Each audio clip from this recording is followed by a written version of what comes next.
Now it's God of War. God of War. Yes. Welcome to the Rocket Launcher Podcast. This is episode 40. I am your host, Supreme King, joined with my co-host as always, and his name is... It's your guy Omasis. How you doing today, sir? I'm doing great, man. Slept in. I'm doing well. It's cold, but I'm doing well. How are you? I'm good. You don't want me to mention the winter, so I'm probably not going to mention it outside of just then. But we have a jam-packed show today. We're going to end it with the Last of Us review of the show and the last episode. But we're going to start with a few things on PlayStation, followed by some Xbox talk. We're definitely going to give props where props is due when it comes to Resident Evil 4 Remake's reviews. There's a lot that I saw there. And your typical stuff, you know, free game announcements, cheap game announcements, as always.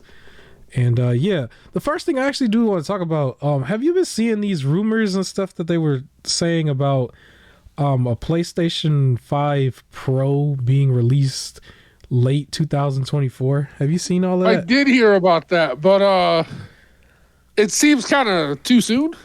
That's what I was going to ask, because the only discussion I would have on it is just, don't you think it's too early? I feel like it kind of is.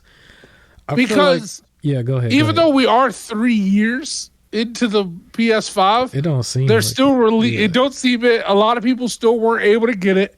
It's still not just sitting on the shelves out in the open in the stores, and they're still releasing games on PS4.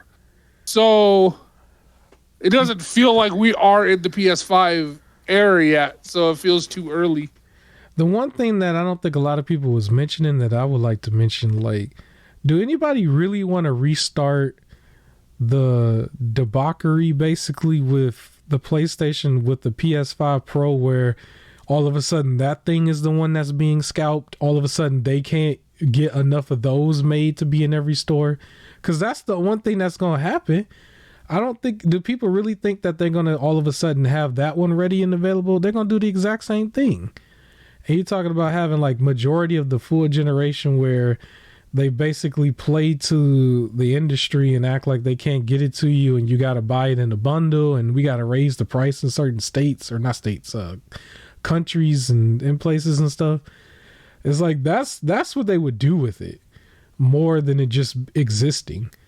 Because if you didn't find that time period fun, that junk was just stupid to me. It was like, okay, so we're like 3 years in, as crazy as that might sound, close to 3 years, right?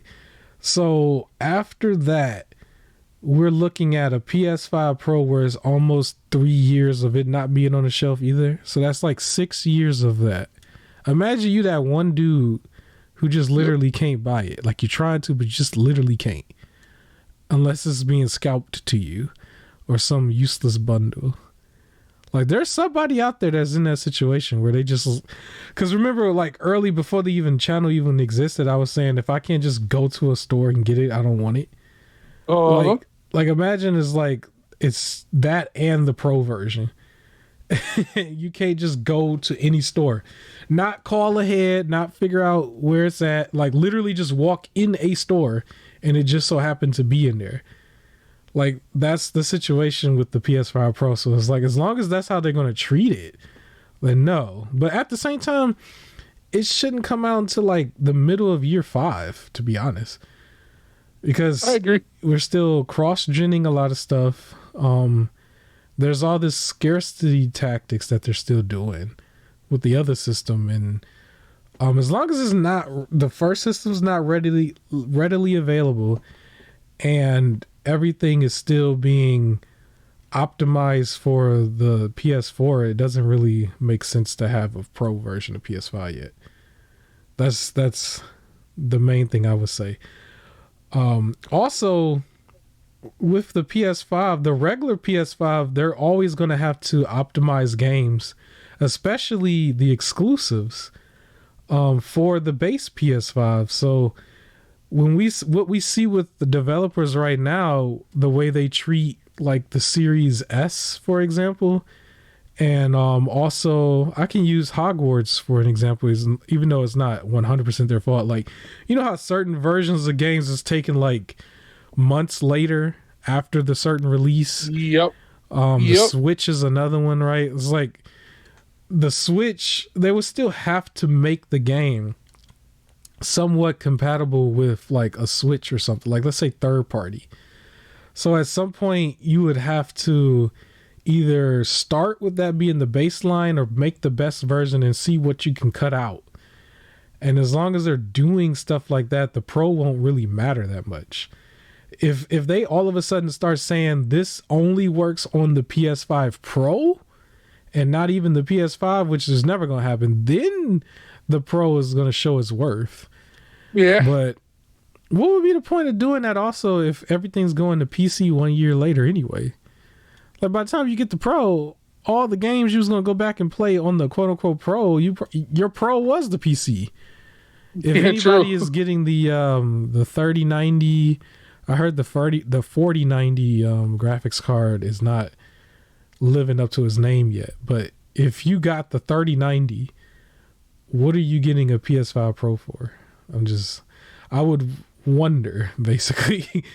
So, yeah, we can dead that a little bit, but isn't any other thoughts on that PS5 Pro? Would you get it after you already gotten this? I already got a PS5. No, I was never the type to get the midway one. Yeah. Like the Pro. It was either I didn't have one and then the midway one came out and that's the one I got, like the PS2. Yeah. Or I was able to get the earlier edition, well, PS1 and PS2. And then by PS3, I was able to get the first edition one, the bigger one. So when the smaller one came out, no, I didn't get it. Like I already had a PS3. Like, what do I need a slightly better one for? Like, I feel like that just kind of tells people, don't get this right away. Wait for the midway one because it's going to be better. But I was still able to play everything on the PS3. It wasn't like, oh, sorry, you need the slim one for this to work. So, yeah, same thing with the PS4. I had the early version. And, I didn't everything worked on it for what I needed. So, PS5 is fine. And I plan on upgrading a PC anyways. So yeah, no, I would not get this midway. The only way I could do that is if something happened to my PS5. Then I get the midway one. But I don't plan on anything happening. I thought about getting the PS5, like a second PS5, and keeping it in the box and holding it for a long time because I'm still believing that the mid-gen upgrades are all going to be digital only. That's what I'm thinking. Yeah, probably. And to me, I was thinking that would drive the value of that up. Yes, it's the scalp. I'm be 100%. But I don't know if I would scalp it. I would probably just keep it. If the rumors that they were saying were true about the whole liquid metal thing, then where it was leaking onto the board, it's like, well, this thing I haven't touched in 4 or 5 years is brand new. I can then start using that one. But I don't know. I was just thinking about it, but the only thing that I think is more, I think it works with retro better than it does current. What I mean by that is just like, it makes more sense to get a better working system to play those older games when the system is like possibly on its last leg. It's like that, that's when it makes sense. Like when you see those systems where they play like or they can put any cartridge in, those clone systems and stuff. Like it makes sense for you to probably get one of those than to get a Super Nintendo like that's a regular SNES. I said it too fast. SNES. Yeah. Because it's like that thing is possibly like gonna break on you basically because it's so old. But those clone systems are like far better in quality and stuff, and it's like years later. It's like that makes more sense than buying a PS5 Pro like immediately when the PS5 is still very capable. If I had any gripe about it though, I would say I didn't like the fact that the PlayStation 5 on the cover, on the box, put the word 8K on there, and they also put 4K 120 hertz. And then when we're seeing the games, They're all still mainly depending on 1080p just to get 60 frames. And if it's 4K, it's 30 frames, which puts it all the way back to a PS4 level. And only some games would jump to the 120 frames if you got a certain type of TV and all these other things going on that have got nothing to do with the system, you know. And it's like the PS5, if you took the cover literal, like if you took it literally, like that should be the PS5 Pro because it has 8K on the box. Yeah, it definitely should. It has 8K on the box. Same thing go with the Series X. They both have 8K on the box, but nothing shows a resolution that's optimized for 8K when you go look at each game when they release all those like notes and stuff about all the different versions, performance, RT and performance, and then nothing goes to 8K. Even when you do like fidelity mode where it's just pure graphics, none of them have it for 8K. But it's 8K on the box. So that's my whole thing. So it's like if you put a PS5 Pro out there, how do you even advertise it? 16K. I don't know. Like, they just make up stuff. You can't toss some numbers on there. Because the thing is, the main thing they could try to say is like, okay, now this one runs 8K. But I'm pretty sure there's going to be enough people, including myself, who's going to be like, wasn't this was supposed to run 8K? Because I'll pull the box out. I still got mine. And be like, it say 8K right here. So that would be my only thing for it. But we can move forward. Better news for the PS5, which is more accurate, because I think that was still technically a rumor. that was never actually like confirmed. But I think though we will probably see by the end of 2024, I think we will probably see the next Switch though. I think it's going to get announced in the summer and then it's going to come out in the next. That's what I'm thinking. I think the Switch will probably come though. So I'm interested to see what the specs are on that. If they cannot afford to just do 1080p on the actual handheld and call it a day. It's just like upgrade only a little bit. It's like you got to really catch up to like Steam Deck and other places. Like, so I'm hoping that they do that. I'm hoping they don't let anybody down. But moving forward, what we do know that is confirmed is the game Meet Your Maker will be day one on PS Plus for PlayStation. Yeah. You've looked at this interesting game? Yeah, interesting looking game. It's not necessarily my style of game, but I mean, it being day one on PS Plus might give me a reason to try it. It's basically a survival game where, you know, you're like kind of gathering stuff and building and crafting. And the interesting part of it, though, is that the levels are designed by players. So people who are playing the game can design the level for you to survive through, and you're like trying to infiltrate enemy bases. Shout out to Super Mario Maker 2. Yeah. When I That's what it made me think of too. It didn't look like my type of game either when I looked at it, but at least you get the choice to just try it. And so I think this is supposed to be a part of the April lineup, right? It's supposed to come directly when the April games, the monthly games come out, if I remember correctly. It might actually come out earlier than the monthly games because I think the game drops a little bit before. So that one will also drop a little bit before. And then the rest will drop the normal, what is it, Tuesday of April? I think so, the 4th. April 4th, I think is what they said. Oh, I think the game drops April 4th. Never mind. So it is just day one. Yeah. Yep. So yeah, we'll see. I might actually I don't know. If you got space, you probably can download it. I don't think I got space if I'm gonna download Destiny. But I'll try to see if I got space.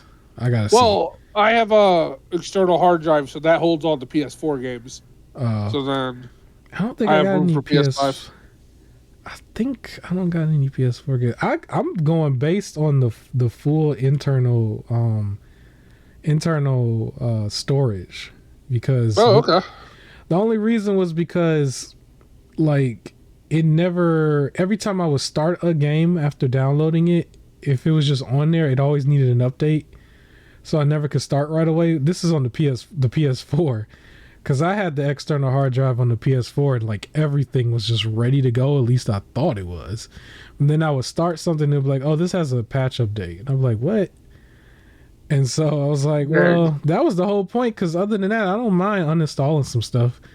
I don't mind doing that. But the point was so that everything was ready to go no matter what. And I remember them saying like, you can have it update in rest mode. And there was moments where I never turned the system completely off. And I had it on rest mode for like 2-3 days at a time. Because in my head, it was updating everything on its own. And it wasn't. It only updates like the most recent when you click on it. And I'm like, man, it's supposed to update the whole library, but I guess not. So it updates your front page, I believe. Yeah. When you can lock certain games, you can lock up to 5 to automatically be on that front page part. So whatever your 5 most current games are, it'll automatically update them. But it's not going to update the full library. Yeah, once I got to the point where I had every system, like it was to the point where I was shuffling so much whenever I'm like playing that worrying about having the external storage was kind of pointless. It was just like only have a few games ready to go on each system, because almost like every system always had like 2-3 games in rotation, and then there's like 6 or 7 systems, so then that adds up pretty quickly. So I stopped worrying about the storage, but it's starting to get in the way when you think of something like Destiny 2 being 140 gigs. I'm like, man, all right. Yeah. But shout out to Meet Your Maker. And you want to throw some shade at Jim Ryan. Is this true? This clown. All right, so here's the thing. He's He's still arguing about Call of Duty. So apparently there is a date that like we get an official like from the British government, the EU, the European government on like the Activision deal. That should be coming in like a couple weeks. I'm so sick of this deal. But like, yeah, so it's like we get a finalized thing. But it's crazy because lately he was trying to prove that Starfield being exclusive to Xbox shows that they're going to steal Call of Duty or something. Like he is so focused on not losing Call of Duty. Where in my head I'm like, why don't you just bring back Killzone and like really try and build this up as the PlayStation shooter? So if you do lose Call of Duty, PlayStation has their own, right? Yeah. But instead, he's just like, look, they have Starfield. We don't get to have Starfield, and they're going to do the same thing to Call of Duty. And in my head, now keep in mind, I am a PlayStation person, right? Like I play PlayStation, even though I have a PC and the Switch. I play PlayStation. With that said, God of War, Horizon Zero Dawn. There's so many just PlayStation exclusive games. The Hogwarts Legacy, there's a mission that is exclusive only to PlayStation players. Yeah. It was about an hour long. It was pretty good. But like that is exclusive only to PlayStation players.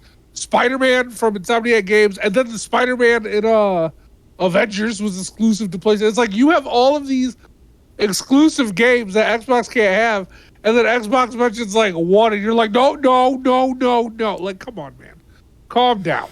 Like, what are you doing? At this point, just let them buy it. Like, let them buy it. And it's the whole thing is they keep saying we're not going to pull Call of Duty for PlayStation, and PlayStation is just Jim Ryan. It's not even Jim Ryan. It's like, I don't believe you, and you have no proof. And it's like, we signed these papers. These papers mean nothing. Like, what do you mean these papers mean nothing? Come on. Like, he's just acting like a clown at this point. I think Microsoft or Xbox, well, Microsoft was handing out these 10-year deals like it was nothing. Like, they were really like saying, yo, we can give you Call of Duty for 10 years and stuff. Like, they really just want the deal to go through.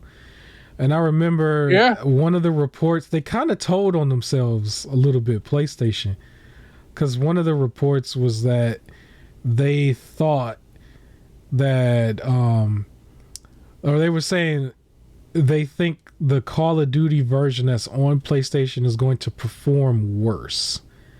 that was the thing. And then I remember, shout out to Constructive Game Critiques, because I think he had just recently did a vid on this, where he was talking about how the Callisto Protocol, there was PlayStation devs that went to help with that, and then the Xbox version didn't have ray tracing correctly at launch. And then like there was also other situations like that where it was known where certain games was performing better on PlayStation and not on Xbox, and it was kind of like putting an elephant in the room a little bit, where it's like there's a question there of like ethics a little bit, where it's like, are you really sabotaging a little bit? Is this a thing? Is this a thing where certain games are just not as good on top of you having exclusive content or something like that, and now you're scared that they might do the same thing with probably one of the biggest games ever that just prints money for no reason without even doing... I think so. Yeah, so that was a thing, and I think that's probably what Jim Ryan was alluding to too, because I remember he had a statement where he was saying he didn't care about making a new Call of Duty deal. He just wants to block the Xbox from buying it. Yep. And that was like I don't think it was exact quote like that, but it was something very, very close to that.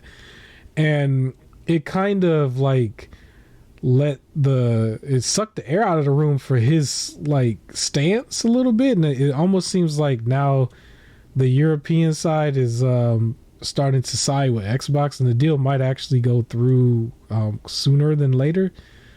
Yeah, we'll know in like a week or two.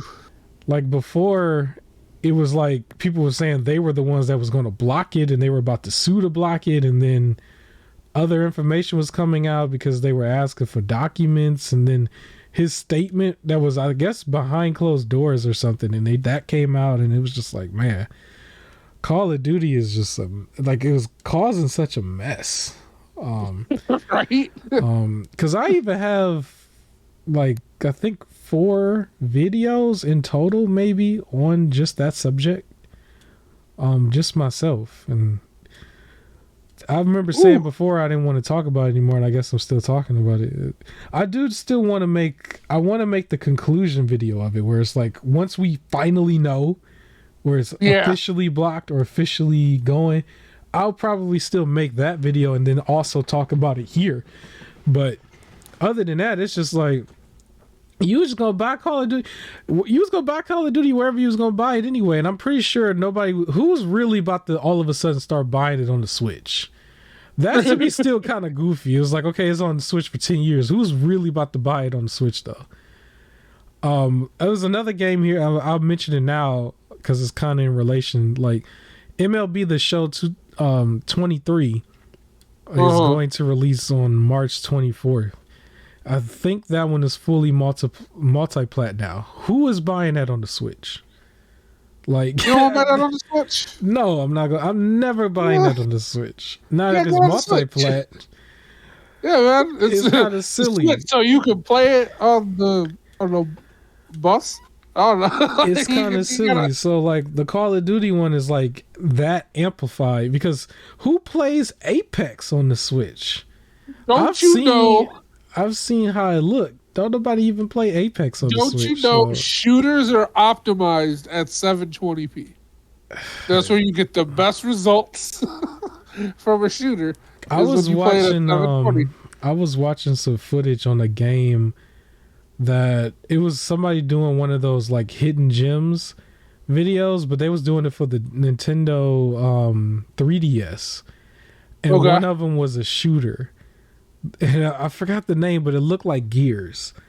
And it was just like, yo, who's like, I could see how it looked and it was fine for what it was. But it was just like actually playing a shooter like on the 3DS sounds crazy to me. It's like, how can you even, you would tear the thing up basically.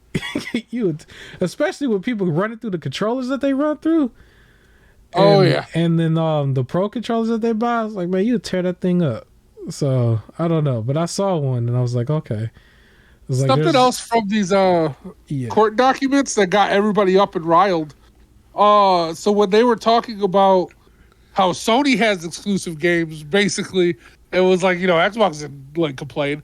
They mentioned God of War and Superman, which got everyone thinking Sony was about to drop Superman exclusive for PlayStation. But then every other time these two are referenced together, it's God of War and Spider-Man. So I think it was a typo. So everyone that was getting excited, because there's a lot of fake reports going around now that Sony has a Superman game in the works, reportedly. It's not true. It was the court document accidentally put Superman instead of Spider-Man.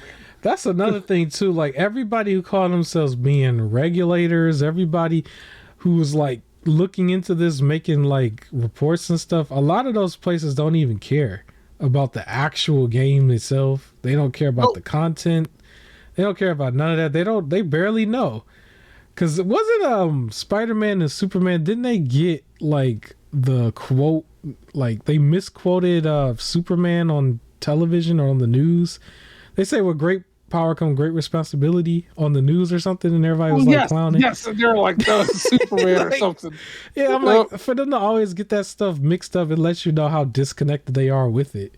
So it's just like, it kind of cringes me when it's like all these people that's like caring about this, and the second the deal is done, they're literally not going to come back to it. They're not going to say anything else. They're not going to look at it. They might look at a future deal if it like costs a lot more to do, you know, but as far as the actual deals, like there's no hearing about people checking in on the industry just to see how the industry is doing. And it's like, if anything, like regulate these broken games. Is there a way to like police that not who owns it, but who's like putting out quality control? Like regulate that quality control, regulate live services, especially.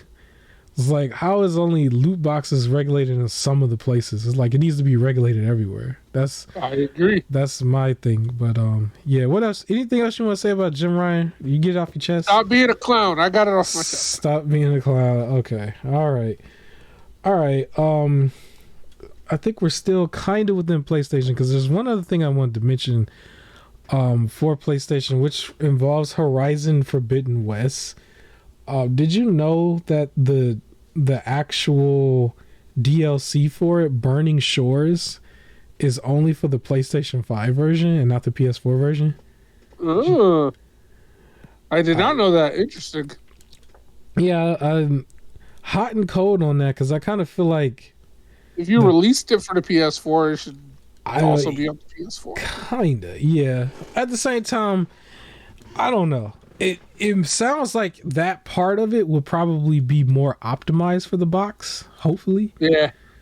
But the base game still was cross-gen, so I don't know I don't know. I feel like it's not fair for them, but I don't know how many people who's actually like only playing the PS4 version. But technically, the way PlayStation has been operating, I would imagine you would have to restart the full game.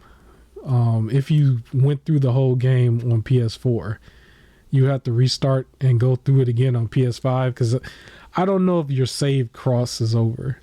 If it does, good, then you don't have to do it, and then you can just buy the DLC. But if it doesn't, you'd have to redo it. And I remember, Aloy, according to the community, is not as likable as the rest of them. So, yeah. But it is PS5 exclusive, and it should be dropping this year.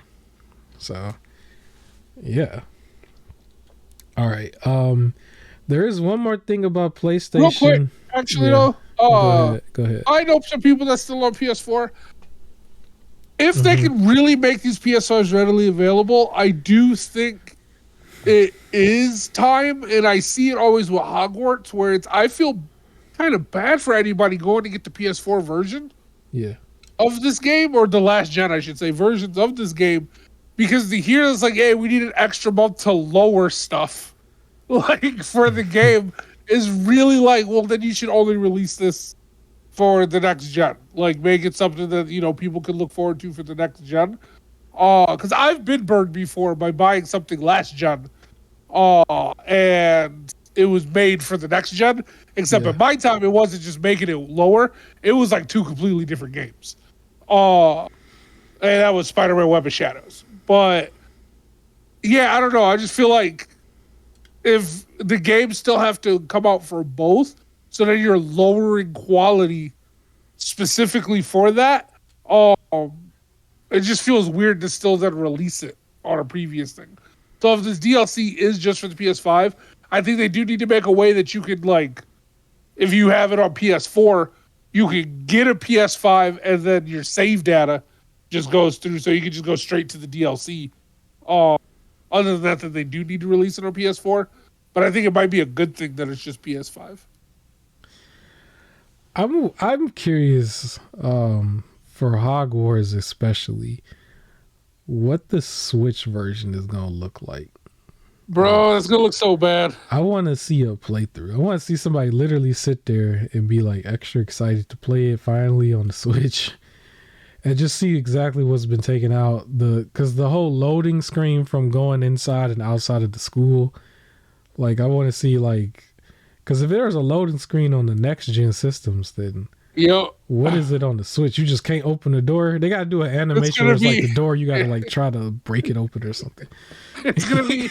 I was thinking it's gonna be, unfortunately, those old Skyrim loading screens where the whole screen's black and it gives you some tip on the game and something spinning in the corner, but it takes a while, so you just gotta sit there for like 45 seconds to a minute. But no, I'd rather that. I want an animation of them trying to break the door open. Yeah, that junk is gonna be interesting to see. But the last thing that I wanted to mention on PlayStation, because apparently they had a patent and they were testing out some new cross-gen stuff. Now, we've heard PlayStation was like the one area, the one system, or the one console holder that didn't want to do a lot of cross-gen. But it sounds like they're going to do it, man. They're testing out cross-platform systems for games. And they're doing it to test out a new NFT system that they're going to implement so that you can at least be able to sell and resell NFTs cross-gen, man, from PS4 to PS5. They're going to do it, man. They're figuring it out. NFTs need to be dead. No, they need to be gone. Why are they still here? Like, what is this about? Who is still into these things? Like, who is really funding these NFTs? Funding it. They funding it for their system. We gonna see it somewhere. They're gonna throw. They're not letting it go. They like, look, this is free money. They are not letting it go. God. So hey, that's what they're gonna do. But yeah, that's a quick joke. But I guess I don't know. We'll see. I ain't buying no NFT. I ain't buying that. Watch me not. But yeah, we can move on. I actually wanted to talk about a couple things. We can go from PlayStation to Xbox. So there was this one thing that I saw that was pretty interesting. Xbox is licensing a 360 controller. They're trying to bring back the 360 controller to be more with the compatible with today's systems. So that's Xbox Series S and X, and then also Xbox One. And this is going to be a wired controller from a place called Hyperkin.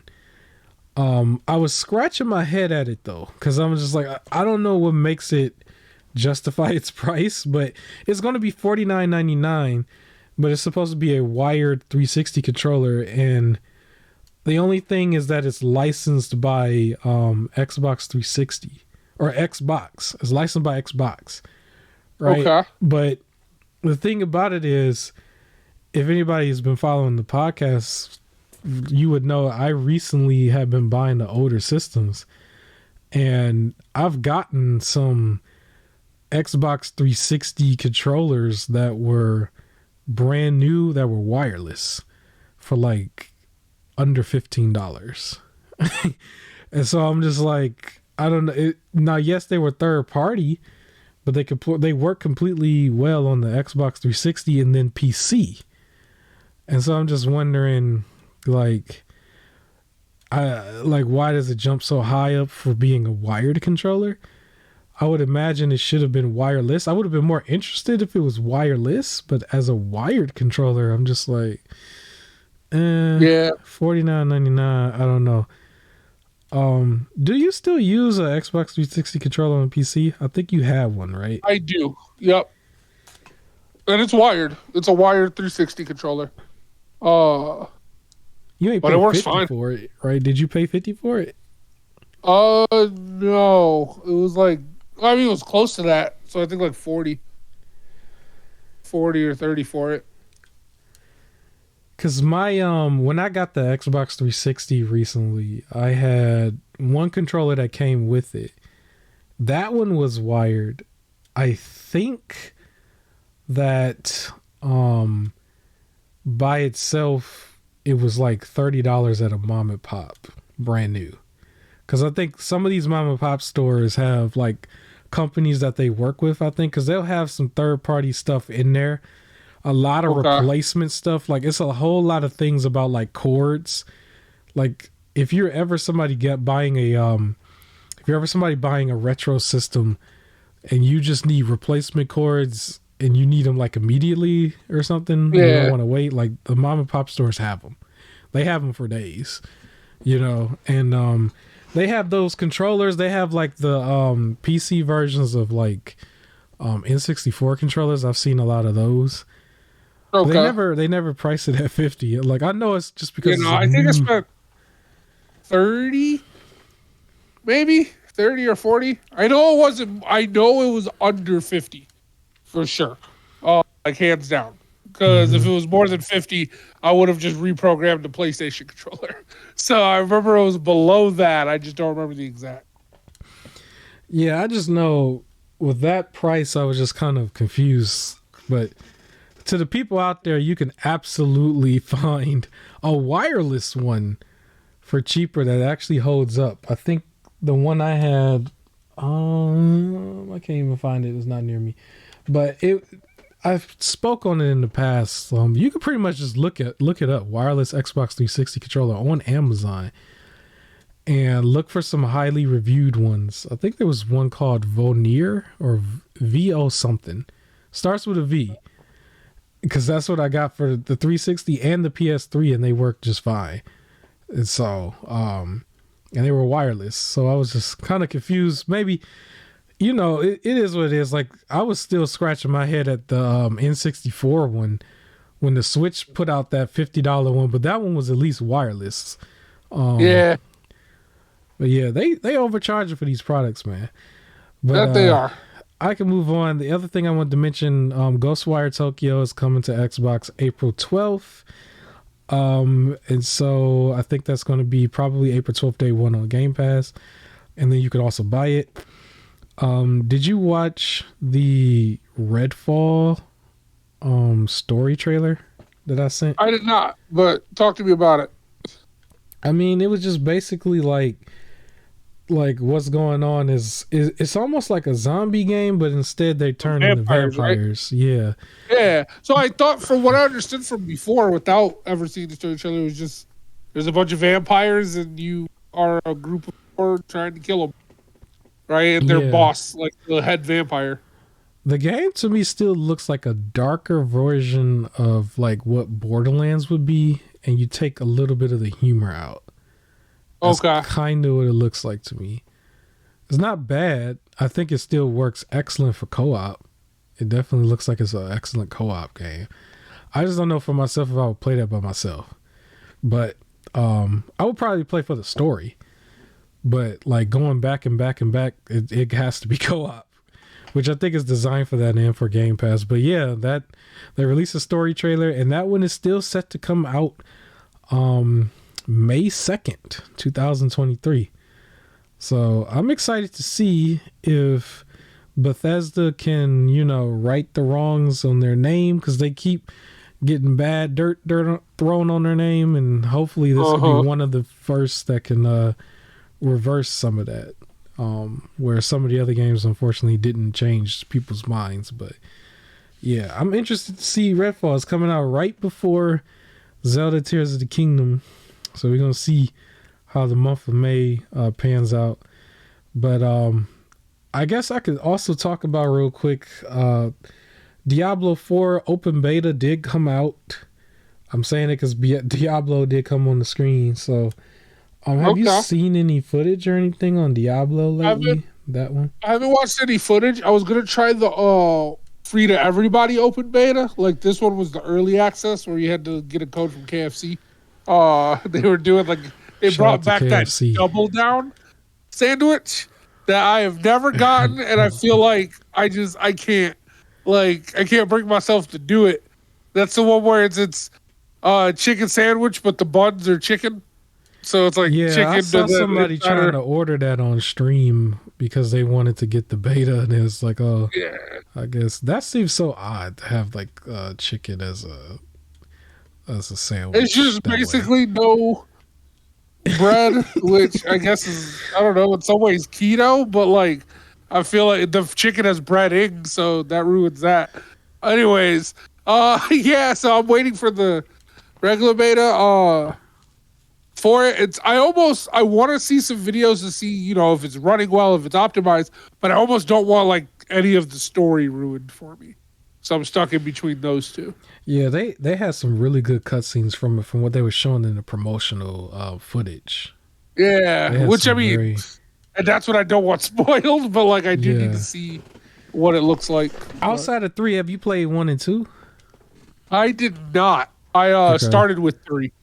So when I got a PS3, way back when, that was when I first actually heard about the game, and 3 was the current one. So I was like, sure, and I played through a good chunk of it. It was really good, and then went back through it with brother and sister, and yeah, it was good. I was happy because I got to use this new class that you're seeing on the screen now, the Necromancer. So that was pretty cool. I do want to play as the Druid, I think, the new one, but I still, you got to see some stuff first. But yeah, I'm excited for it. Yeah, me too. I'm excited for it a lot. There are some people who did get access to the beta that I've like bookmarked some of their videos, the people that I do watch. So I want to see what they do.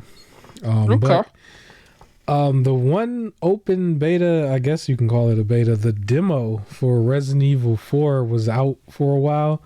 The Resident Evil 4 remake demo. Have you seen any footage on that? I've seen a little bit of footage. I also saw that they already got mods for it with CJ from San Andreas. I saw that one. Yeah. But it looks really good. Like it does. It looks like they like took an already great game and did find a way to step it up even more. So yeah, I want to just play the regular game. I don't want to play the demo. But I did watch some people play it. It did look fantastic.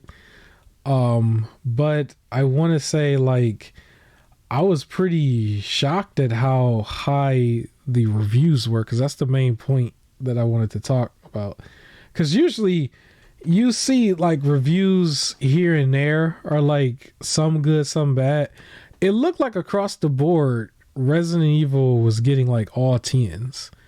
Yes. From the fake people and the actual reviewers, It was I will say, for the people who really do like Resident Evil, this was still always regarded as the best one. Yeah. So to hear that they did ruin the best one, but then just added cool stuff to the best one, I could see why it's highly rated. I'm surprised that some of these like critic ones didn't find anything to complain about, because they like to. Yeah. What's crazy too, because I thought this game was going to come out and be good. I didn't think I was going to have the conversation that it's probably going to be in the Game of the Year category. I didn't think, because in my head I was like, a remake probably shouldn't be there. But I think this might knock Dead Space out, because I remember before I was saying Dead Space would be the one game that goes there that might represent horror. And then the other games that's going to be there would be Spider-Man, Zelda Tears of the Kingdom, and Hogwarts. But before, you remember we had the conversation. 5 games, right? Yeah, but I didn't think the other game would probably be Resident Evil. I thought it would be just probably something else. But it's probably clear as day that Resident Evil is going to be in that category. So this year compared to last year, we're going to have like a full stack. Because last year it was clear as day it was going to be Elden Ring versus God of War. That was kind of like a big thing on my channel for a minute. And then everybody else is just showing up just to be there. Like, just like, hey, we'll take a picture next to these two. But this year it's like, no, it actually is a stack here. It's actually a list of big name games here. And so Resident Evil is probably rated the highest, though, out of everybody. Yeah. And there's nobody doing SJW ratings where it's saying it's 1 out of 10, like how they did with the Hogwarts. Do you think that's going to be the reason? Not necessarily saying that it's not better than Hogwarts Legacy, but do you think that's going to be a reason why Hogwarts Legacy is going to lose? Do you think it's like other games are going to kind of get a little more overhyped because it doesn't have some weird fake controversy around it? I do, because I think the way we're going to see it is when it comes down to giving Hogwarts an award, any award, I think they're going to be looking for a reason to give it to somebody else other than them. And like now they're having more and more games there that can actually be given to everything else. And I'm thinking Hogwarts might be that one game that ends up in the Game of the Year list, similar to Horizon last year, and just get nothing. That's what I'm thinking is going to happen. But I'm thinking the reason is going to be a different reason. It's going to be for all the controversial stuff. But if they do give it an award, it's going to be one of those things where Jeff Keighley literally just reads it off real quick. It's probably going to win music. That little music award off to the side, like best in-game music. That's the thing, because even with music, I feel like music will probably go to Tears of the Kingdom. You think so? Opinion. Yeah, because they've been doing all that piano stuff, like all that soft piano. I guess the Hogwarts Legacy music does also pull you in. Like, it's very much like it's not exactly the music from the movies, but like close enough that everything feels recognizable, but different enough that it's like its own thing. Yeah, but I think we do have quite a list so far, because I think it's definitely going to be Hogwarts, Dead Space, Resident Evil, Tears of the Kingdom, and Spider-Man. You think Spider-Man's going to come out in time? Yeah, Spider-Man coming out in September. It's going to come out in time. Oh, it is? Yeah, September. I thought it was coming out, like, I don't know why in my head it's like late November, maybe. I would like for Starfield to be the 6th game, but we don't know really too much about it yet. I don't really think it will be Redfall. I'll be shocked if Redfall was the 6th one. I would like for it to be Starfield. It would be a little bit more poetic just for the haters. But what about Forspoken? Absolutely not. They gonna do they got to do an award. They just got to go there one day and just be like, this is the worst game of the year award. And they just list a bunch of stuff. Shout out to Holly Berry. You remember hearing that story? She actually showed up to the award show. Yeah, for the Razzies. And got the award for being the worst Catwoman, I think. She went and actually showed up and took it and went home. Yep. Yep. The Razzie Award. That was fun. I'm gonna need somebody to do that here. Maybe they can get that kid. Maybe the kid can accept the award. The Rabbit Bill Clinton kid. He can accept the award.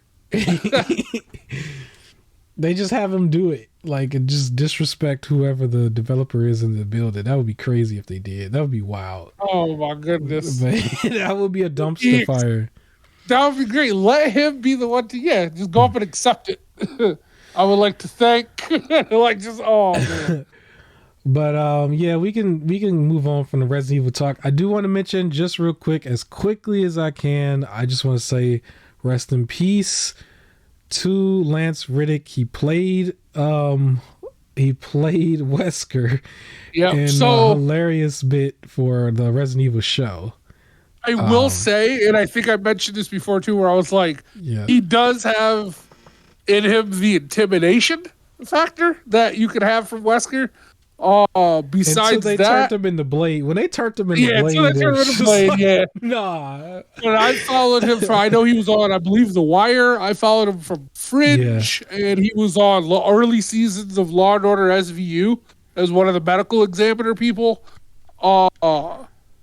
He's done a lot of comedy sketches where he plays super serious roles. It used to be for the College Humor, the Toys R Me one, where he was just the boss at a fake Toys R Us. It was one of the funniest things I've ever seen. I've always at least enjoyed him in like the roles. Like even as much as I complained about Resident Evil, I liked my favorite scene of that entire series. He was the highlight of the whole thing. Yeah. And my favorite scene was the one where he was at the principal's office with his daughter, and he just went off on the other dad. Being gangster. That was a gangster movie. Yeah. That was my favorite scene from the entire series. I always wanted to see something with him and Giancarlo Esposito, because to me they're just two very intimidating actors. Like they played that intimidation role really well. So something where they're either like mob bosses, or one's a cop and one's a mob boss, or maybe they're both cops and they both play bad cop in interview. Just something where they're together. I would have always loved to see.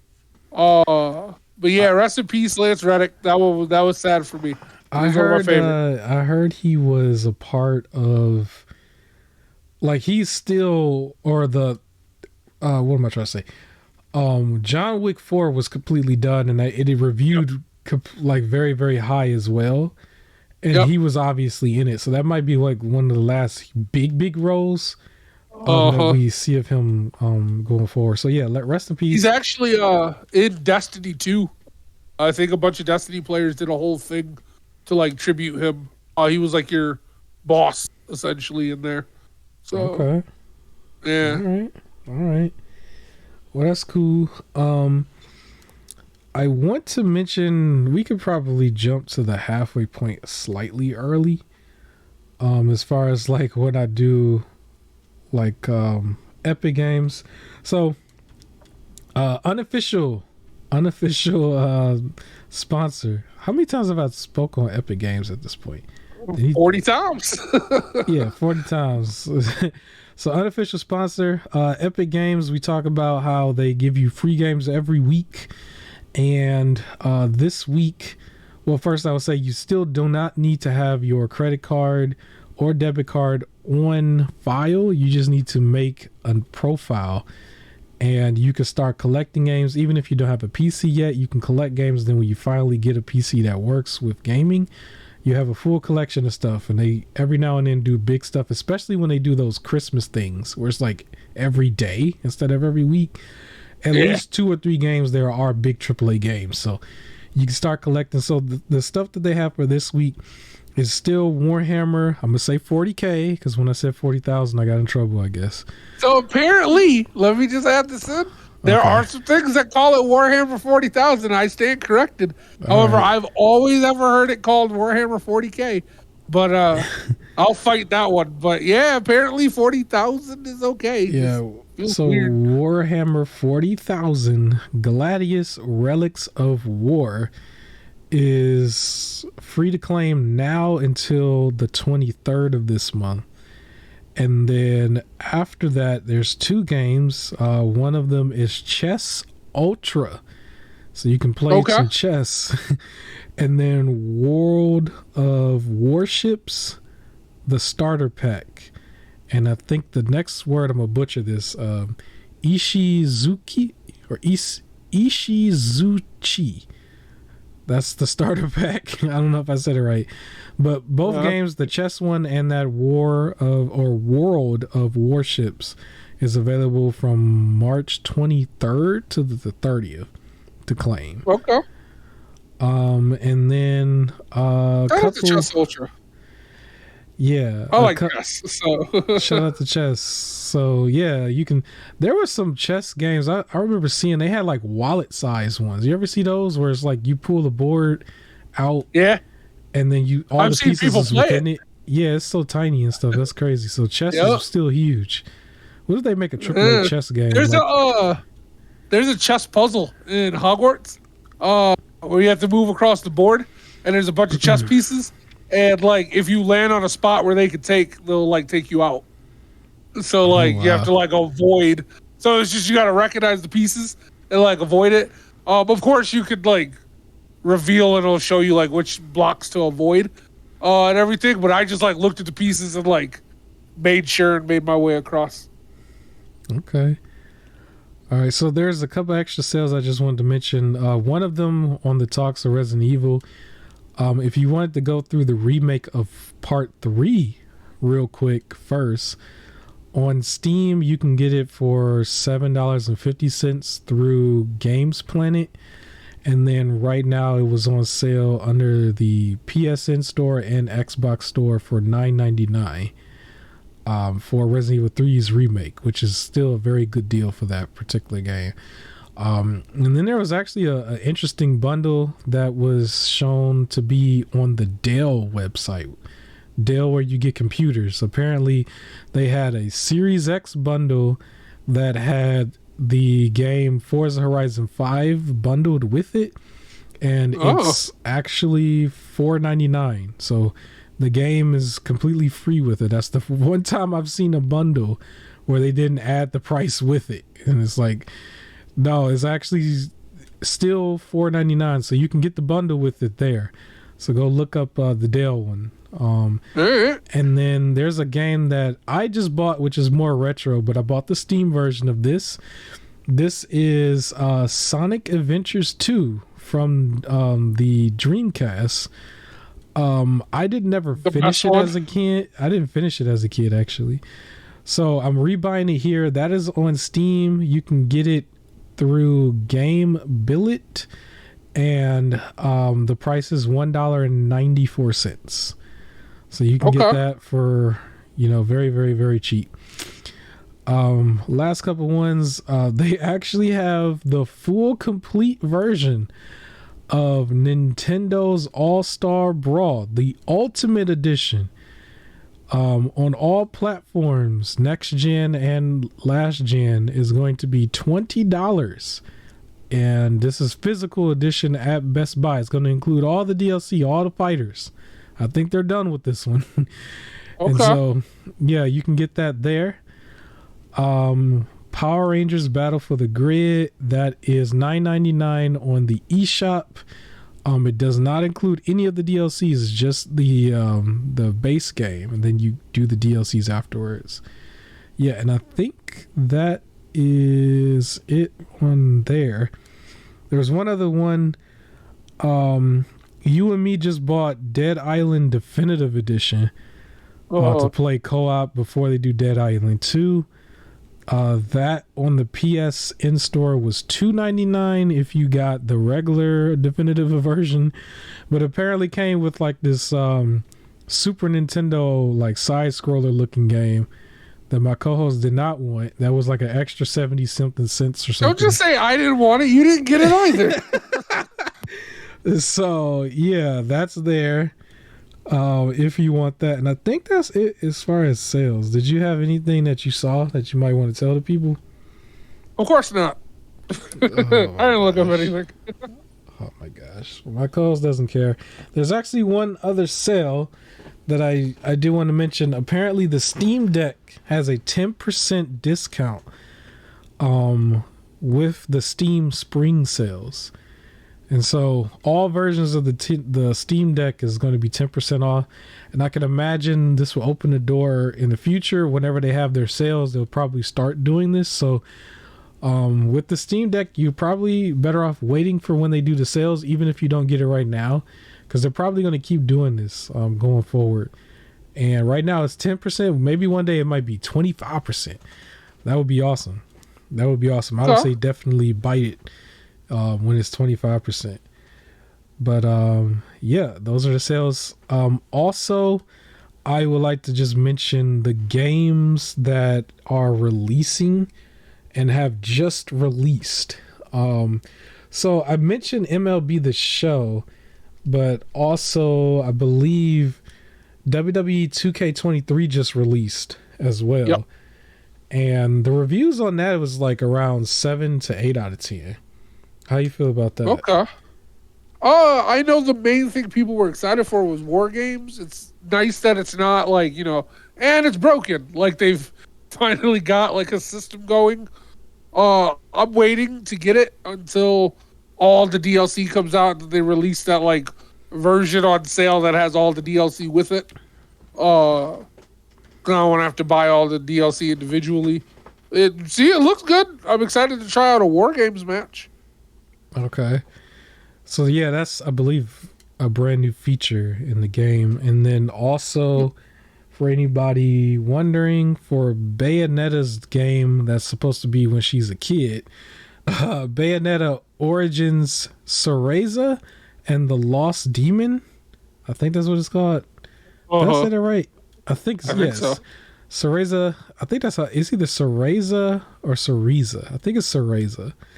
But that is also releasing. I believe it released to yesterday or today. I think that just came out. Okay. But it also has a demo. You can go get the demo on Nintendo. I've already claimed the demo, so I'm gonna play that later and see how it is. So yeah, that's the prequel before you go through 1, 2, and 3. 3 was something that had just came out last year, which is like the tail end of the story. So you get to see the beginning, and see what all the boycott and stuff was about from the actress. Like, yeah, what is she trying to stop? She tried to stop it. So it's like, no, but yeah, that's releasing. Shout out to the game Peppa Pig World Adventures. Really? That also released yesterday. So yeah, hot games I would like to know if anybody who listens to this podcast is excited for Peppa Pig. Peppa Pig released yesterday, shutting the world down. And then a game that I was mentioning before multiple times in passing, Chia is set to release on March 21st, 2023. And then another game that I've mentioned also on passing is called Have a Nice Death. That one is releasing on March 23rd or 2nd. I'm sorry. That one's 22nd. My bad. That was a game that looks very similar to kind of like Hollow Knights, but it looks like it's a little bit more action oriented. That's on my radar. I'm excited for that. Yeah, there was a showcase that happened that I missed, but was catching all the trailers late last night. It was called the Mix Showcase. And it has just a ton of these indie games on there, and I was making note of a few of them that I was going to make a vid on probably in a week from now. It's going to be a bunch of stuff that people probably definitely overlooked, but they had some cool stuff there. And so Have a Nice Death was one of them that was there, and that was like one of the bigger games that I mentioned before. And so yeah, man, big releases. This year's technically very stacked.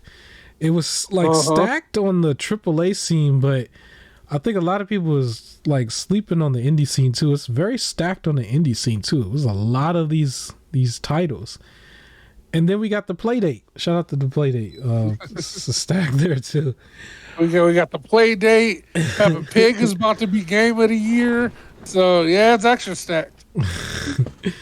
I felt like I was too harsh on the Playdate. I'm still watching some content here and there because I try to see what people are saying on it. I don't want to be too harsh on it because I don't want to be harsh on like new ideas and new things. But I think we should see because you're about to tear it up again. No, it just I'm waiting for that 50% half off, buy one get 3 or 4 free. You know what I'm saying? I can go in with some friends, some sort of deal, because that's $200. It's neck and neck with the Switch. It's neck and neck with the Switch. Like, imagine, like, all right, we're not gonna do that. We're not gonna do that. We're gonna move on. We're not gonna do it. Tell me about this new Persona game, man. Persona 6? Is it gonna be 6? What's happening? No, it's Persona 5 still. So Persona 5, the Phantom X, exclusively on mobile. So they're releasing a mobile game, but they're partnering. It's Atlas and Sega, but they're partnering with a Chinese developer. Which makes me think because of what's it called? Genshin Impact is why. But they're partnering with them. I thought you were really about to get this canceled. I'm like, oh my god, what no, about to say? Because Genshin Impact, I believe, was the Chinese developer. And that that's like as far as mobile games go, I will say, to me, that's one of the best ones, right? Okay. Where it's like I played it and I didn't feel Genshin is everywhere, right? Is it the same everywhere and they just scale it down or what? I think it's the same everywhere, but I didn't feel like it had that many intrusive like pay mechanics, like loot mechanics. Sure, you could get caught up in it. I didn't pay for anything, and I had a full game experience and was able to put it down. And I could have kept going and everything, and it's just you pay to unlock extra people and stuff like that. Well, they're going to be making a Persona game. However, it sounds like it's only going to be exclusive to China, which I found out this morning with some more research. So it doesn't sound like it's coming out here. However, there is still, I guess, not like rumors and everything that they're working on a Persona 6 to be released like late this year or early next year. And it should be getting announced soon-ish, which might be good to not drop a Persona 5 game just right before you're about to announce a Persona 6 game for over here. But if you're able to get it, I still have to play Strikers. I've been playing just Hogwarts. I started it and then I jumped to Hogwarts and have not gone back. So when I'm done with Hogwarts, I'll go back to Strikers. So I don't know, like if it does somehow release here or if there's a way to get it, because I couldn't find anything with like I had to like really search for like an English dub, and you can tell it's like someone else made it. But if they do release it over here, I like Persona enough that I'll check it out. However, of course, if I'm not going to put any money into it, if it's a phone game and if micro transactions are that deep that like it interrupts everything, I'll cut it off. Because you gotta level up all the monsters and sacrifice them and stuff. They're gonna be having certain ones, but you gotta pay for it. You already know. That's what I'm thinking. So either that or what I was thinking is they're gonna be doing like, instead of you being able to craft lock picks, it'll be like you can craft one, but then you have to purchase the rest to like get the treasure chest inside of the different places. In the gameplay, from what I saw from the footage, it looks almost like a parallel universe. Like you're this other person who looks like rip-off Joker. Everyone else looks original, but the main character looks like rip-off Joker with the black outfit, the red gloves. They go to school, but the school uniform is now like different, and you still do all of that. You're still in Shibuya, and then one of the boss like places that you go, instead of being the track or tennis or volleyball, what was that guy? Was he volleyball? Yeah, instead of being the volleyball, evil villain, he was baseball. So it was like everything felt very similar. So they almost like this was like a ripoff game. 5 for the movie. However, the other characters look pretty cool, and Joker does appear at the end of the trailer. Oh, okay. So it's in some way connected to the main one. It's just everything else feels like a ripoff. But you also get a new Mona. Instead of a cat, it's now an owl. Oh my god. Yeah, but everything else is still. They should have did a dog. That's like the perfect. There was a dog. Oh, there was. The dog was in Persona 4. It just looked. Or 3. Persona 3, I think, had a dog. Persona 4 had like a bear or something. And then Persona 5 had the cat. And then Persona 5 X has the owl. I don't know. We'll see. I'm ready. I just want to see a Persona 6. That's what I'm hoping for. So we'll see. Yeah, they're definitely gonna do it. It's just they're not gonna leave money on the table with. Like Persona 5 was the first one that was like you can argue that that's the mainstream one or the bandwagon one. Yes. And then everybody is now like discovering 3 and 4, and 1 and 2 might be too old for them unless they emulate or get a retro system. I ain't afraid to admit I was the same way. I didn't know about it until we had friends hyping up Persona 5 so much that I was like, all right, you know what? I'm going to give it a try. And then I fell in love with the series. You ain't get gatekeeped by the weebs? You got to get gatekeeped by the weebs, man. At least I didn't yet. Shout out to Persona. That's one of the games. And I was looking at the my PS5. I was looking at like room. What can I cut? I was like, I can't cut that, and I actually ended up cutting GTA 5 for the meantime to try to make more room because that was another one. I know that might make somebody say, "What? You chose that over that?" I mean, I was just trying to make some room. I'm gonna go back to it, but it was just like that was a little bit more on a higher priority because I'm about to like sit down and schedule concrete time, whereas like this is play and then this is record and edit time. Like I actually don't have concrete time for either one. It's just more whenever I can squeeze it in the schedule. But somehow, some way, like the podcast has always had a concrete time, and I feel like if I dedicated concrete time towards that, I would get better work done, at least as far as like the backlog, and then actually doing, YouTube, because I still want to do YouTube. I want to do more. I want to do YouTube more than I want to do work, but unfortunately, that's not how it works. So at least not right now. But yeah. So what was we talking about? Release dates, a bunch of games coming out, and Persona. Persona. Yeah, we was on Persona. My bad. What am I talking about? I did want to mention because I forgot. I want to mention real quick. I also bought games off of Fanatical. So FANATICAL. Search that and search 3 games for $2.99, and there'll be a selection of 14 games. And then if you've been doing your homework with Epic Games, you do want to cross-reference with Epic beforehand, because some of those games you might actually own. But then there's some other stuff there, because you'll technically get, 3 games there, $1 per game. And some of them are actually big games that were just from the past.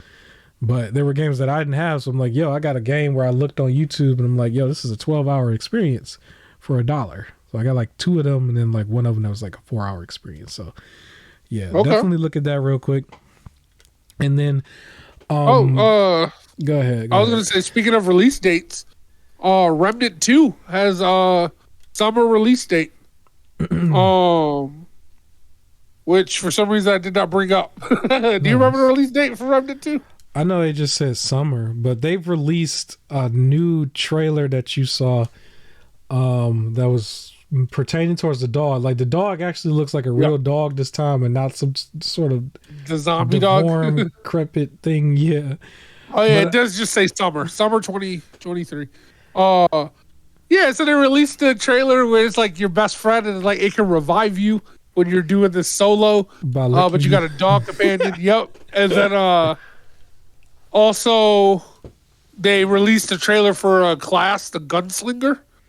Which looked pretty dope. Like I like the 6-shooter pistol, like quick fire, and like a lot of its abilities seem to be when you use them in succession, you automatically reload. So I think he's supposed to be one where you use like heavy weapons that don't carry a lot of ammo. So when you use his ability, you get the ammo back right away. I was just happy to see also on YouTube that the dog video got 1 million views. And nice. I didn't think too many people, like it's still kind of cool. It's a big deal that a lot of people are into Remnant. I thought it was like I thought it was on the same level as the rest of the Souls games, where it's like, here's another Souls clone. You either like it or you don't. You play it or you don't. And I didn't think people put stock into this one, like how some of the other ones are.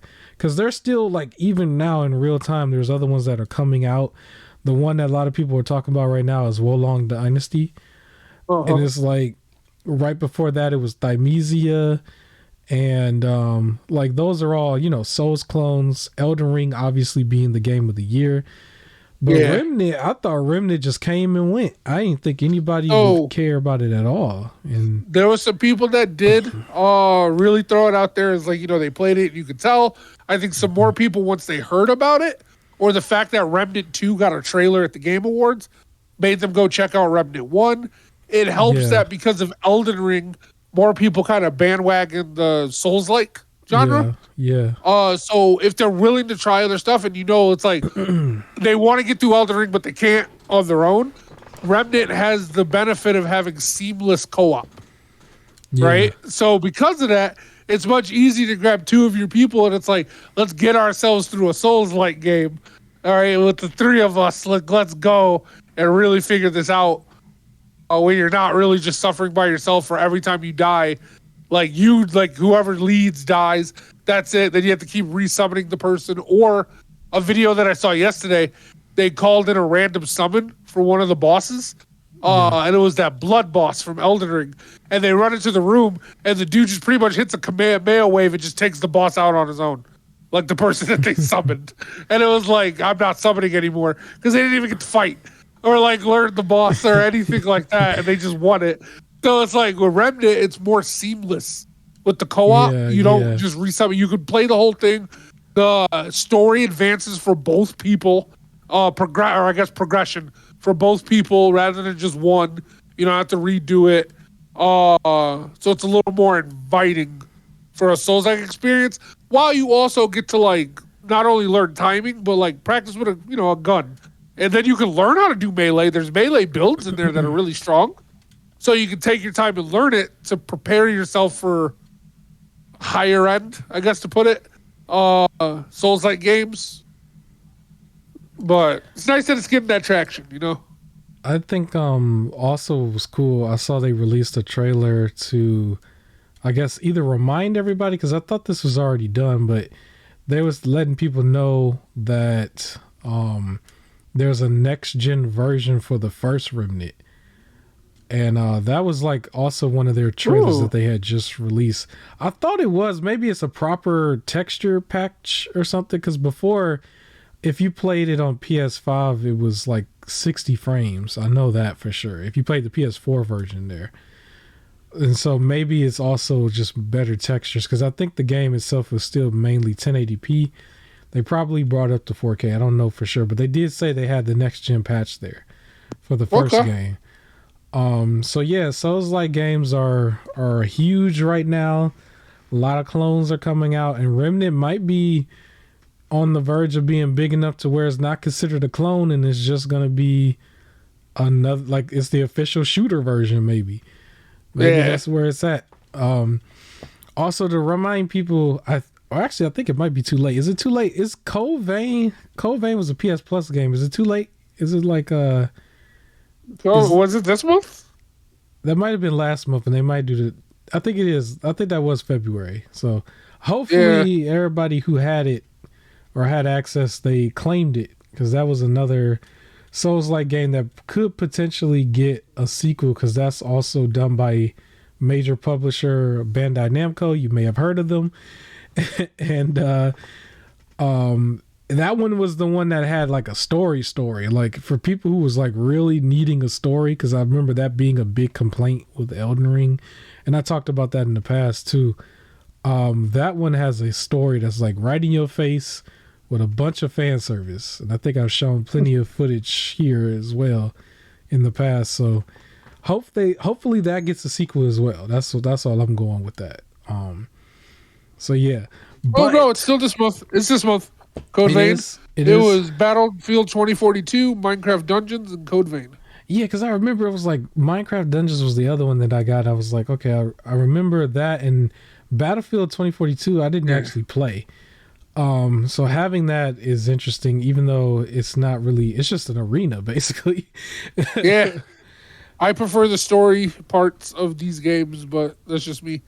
Yeah. But yeah, so Code Vein is like probably the hidden gem of that lineup, because the other two games are a lot more popular, but I think it's one of the better ones there. And everybody, if you are really, really looking to get into Souls-like, but you kind of want something to like hold your hand a little bit, maybe you like don't really be ashamed about that, because I know there are some super elitists, and I'm kind of like that too myself, because I get annoyed when I see Magic Bill go stand in the corner and don't do anything until he come over there and kill you. Like I'm sick of seeing that sometimes, especially with streamers. But at least with Code Vein, it can, if it's in the game, then it's valid. But it can bridge you out of that. You can bridge you out of that, because sometimes I'll really scratch my head at it. I'll be like, how is people trying their hardest to not play a game while playing the game? It just, I don't know. I'll let it go. I will let it go. But yes, shout out to Remnant 2. A lot of hot games this year. What if Remnant actually makes it to Game of the Year? I would be shocked if it becomes in there. That would be awesome, though. I would love for the second game to, like, I would hope that it's not like a fake hype. And the second game is like Game of the Year ready. I just saw an article that said Remnant 2 already shaping up to be Game of the Year for dog people. So we had Stray last year, and now we got Remnant this year. Yeah, they made them more aesthetically pleasing. They're just like, here you go. I will also say though, if you're still a cat person, you need a cat game up there. Hogwarts Legacy, you can pet cats. No, all the cats in the game. They got one that you rage quit. Let's talk about it. What's the cat game that you rage quit? Wait, which one? He's silent. Monster Hunter World has the cat game. There you go. You got to play Monster Hunter World. They had the cat. He had a full cat. He had a whole. You got the customize him and everything. To it. It was just repeatedly the same thing. Yeah, because we were looking for a co-op game, and that thing is not seeming co-op. Is waiting. It was for like you, sir. Play by yourself until you get to this point, and then maybe you can team up with somebody. You wasn't by yourself. But then you got to play by yourself again. You played with the cat, just like how they show Remnant. You had the cat. Okay. Shout out to that. We're almost done. I actually got one more thing I want to talk about right before Last of Us 2. Not 2. Last of Us the show.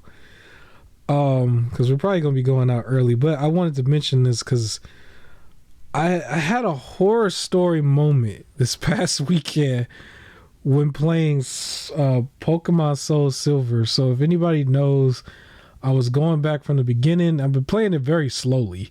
There's actually been some time that I stopped.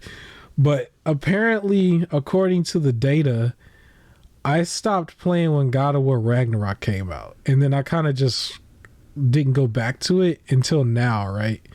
And so, to be a little bit more transparent, I had this moment where my internet was acting wonky this past weekend, and I kept you up to date, but I didn't tell the people.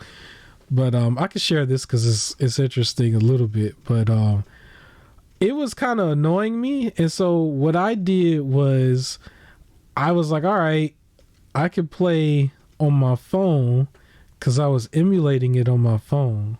Pokemon SoulSilver, the DS version, right?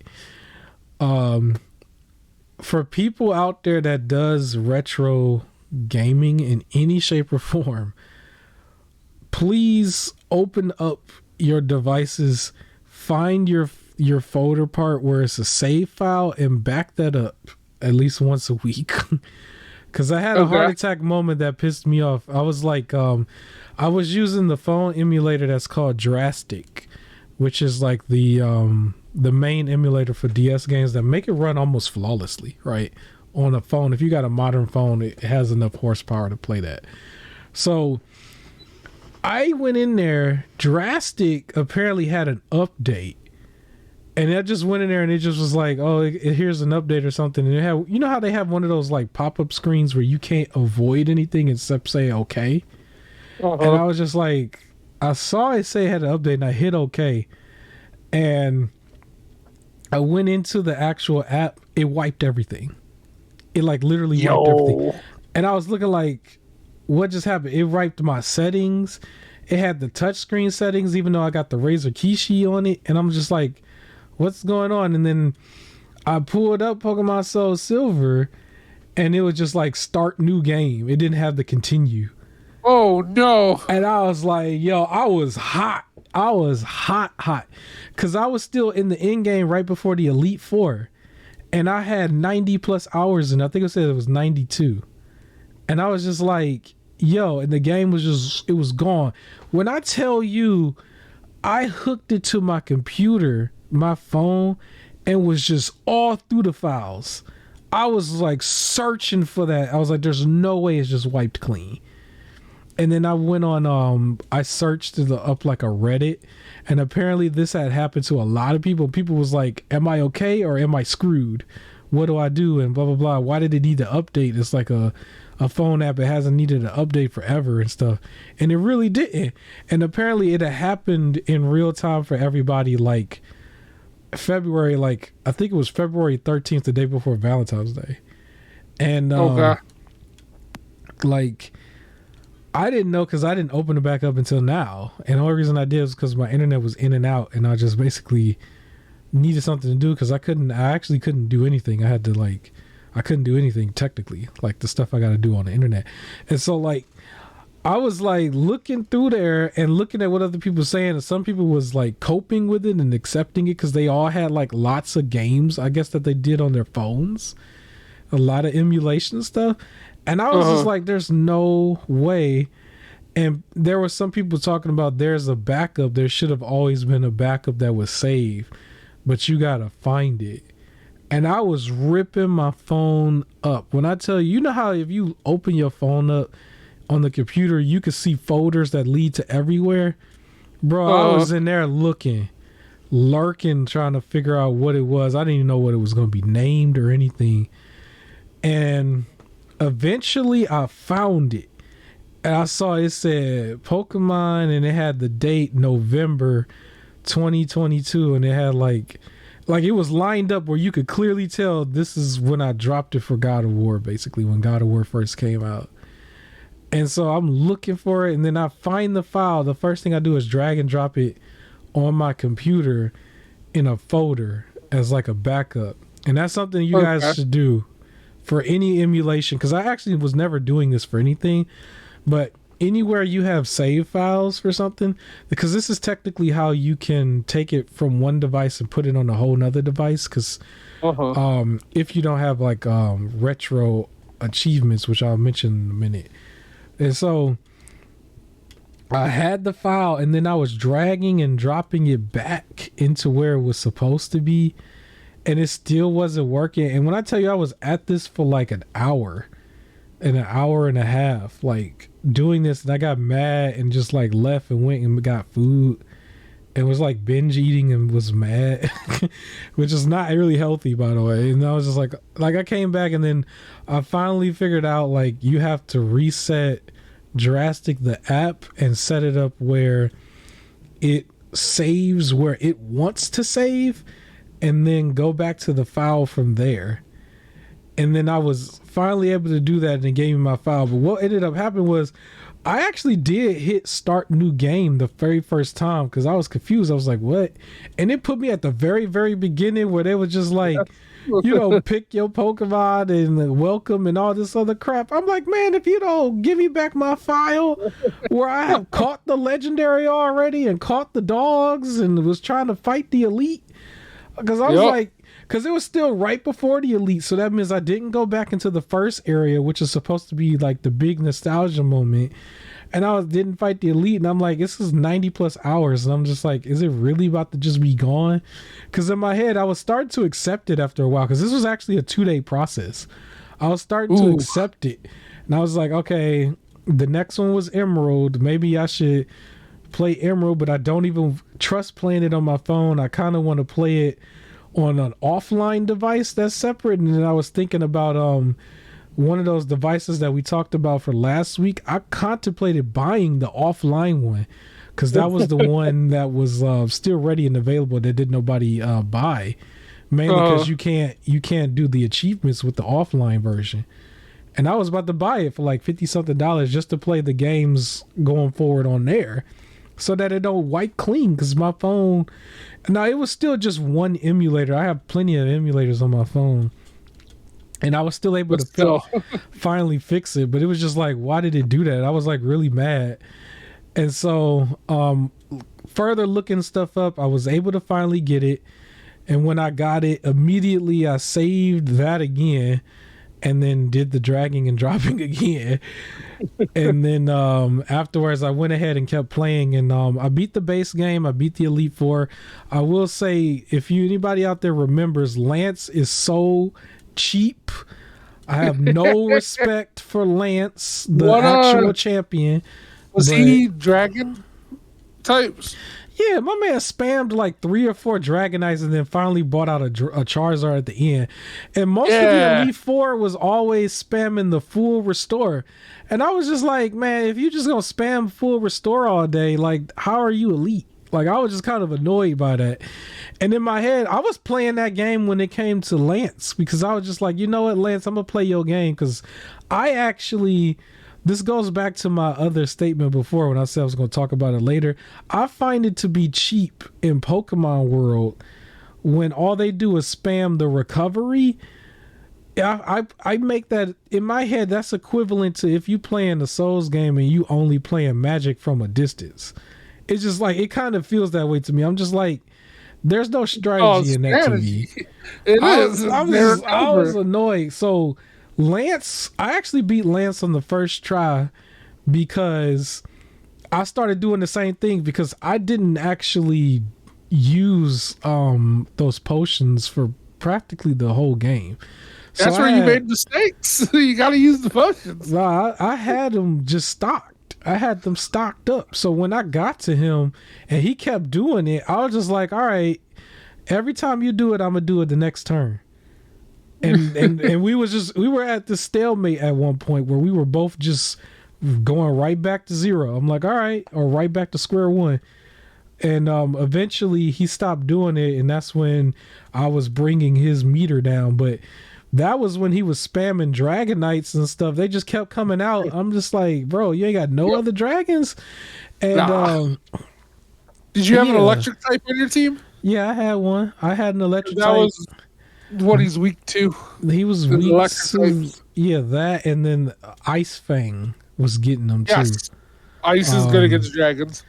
So I had a Gyarados, and I had I forgot the main starter that turns into the alligator. I forgot his name because I nicknamed him Zilla, as in Godzilla. For alligator, something. I just because it was Totodile.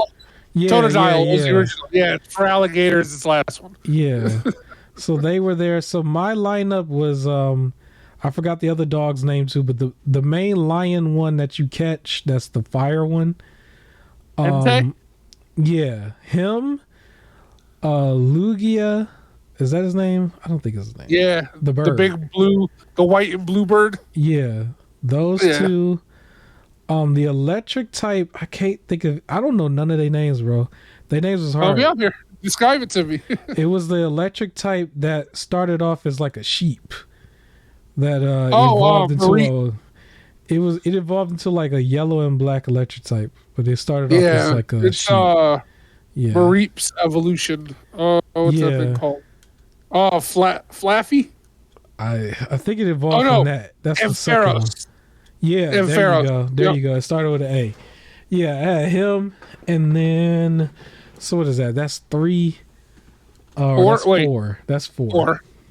For alligator, Entei, Lugia, Ampharos. I had 2 Gyarados, a red one and the regular one, but I used the regular one the most. You gotta use the red one, man. That's the shiny. That was the thing, though. My regular one was way more powerful at the time, probably. And then as I was leveling everything up, like he always leveled up more, so I just stuck with that one. But I did have the red one too, as like backup. So that's 5. And I don't know why I'm sitting here trying to think about it when I could just pull the phone out. Let me pull it out. I'm about to see real quick.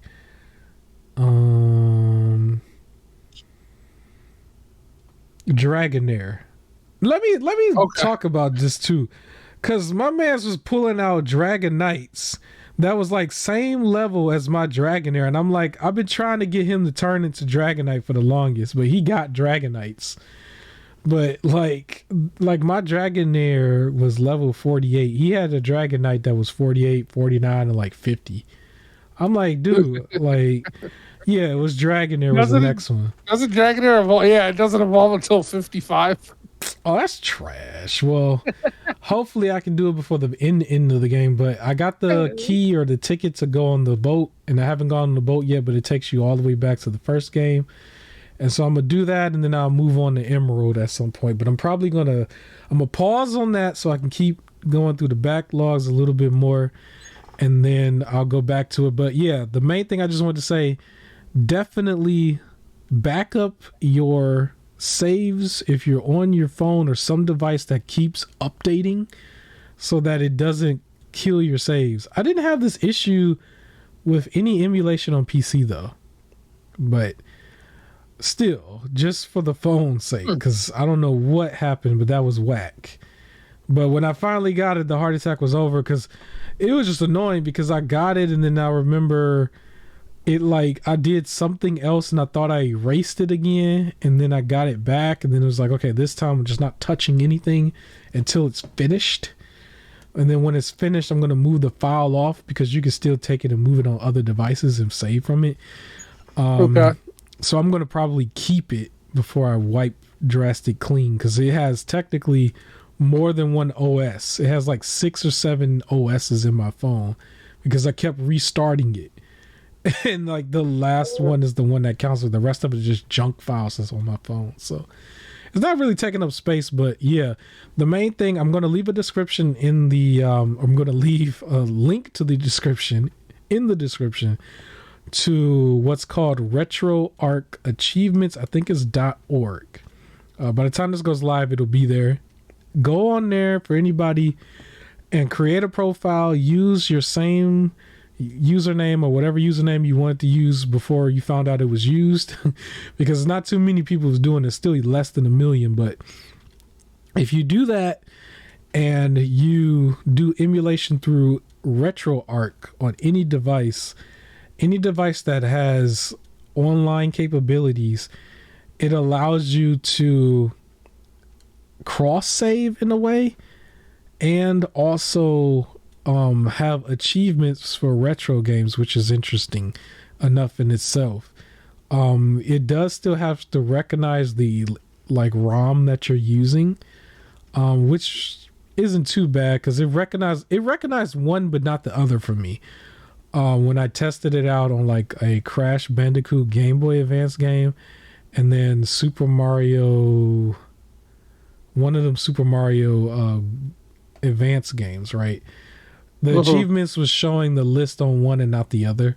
One of them, it said unknown game. So if it says unknown game, it might not recognize it for the achievements, but you can probably find the version for it if you care that much. But if the game still works, I mean, at the end of the day, it's more about you just enjoying the game. But if you really want to try out retro achievements for retro games, the link in the description will be in the description. I did it again.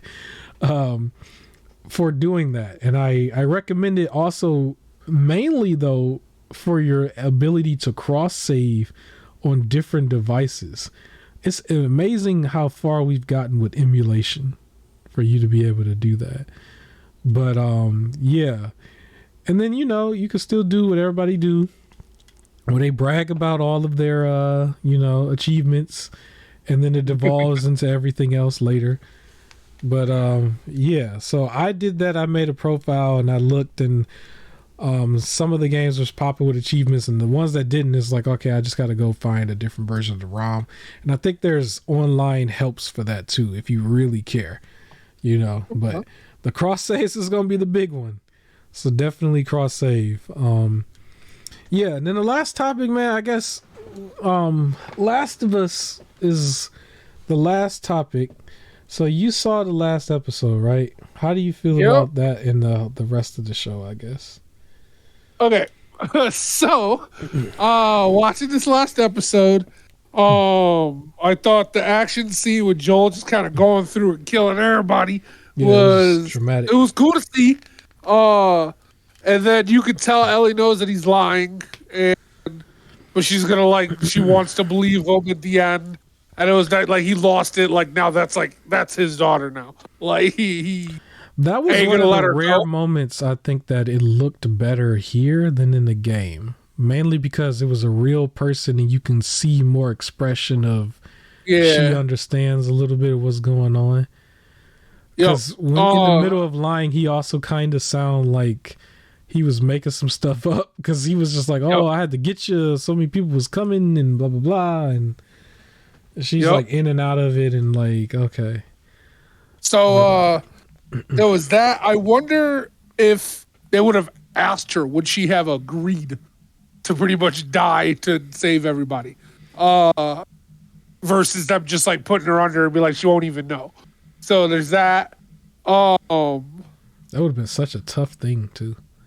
Yeah, I mean, Joe, just straight up just took out everybody though. As he should. I'm also a little confused. So, okay, the mom, right, which was played by the Ellie actress from the game, but the mom had the baby, right, and of course they showed the why Ellie potentially is cured because mom was bitten while pregnant, right before having her. But the lady for the Firefly team had the baby.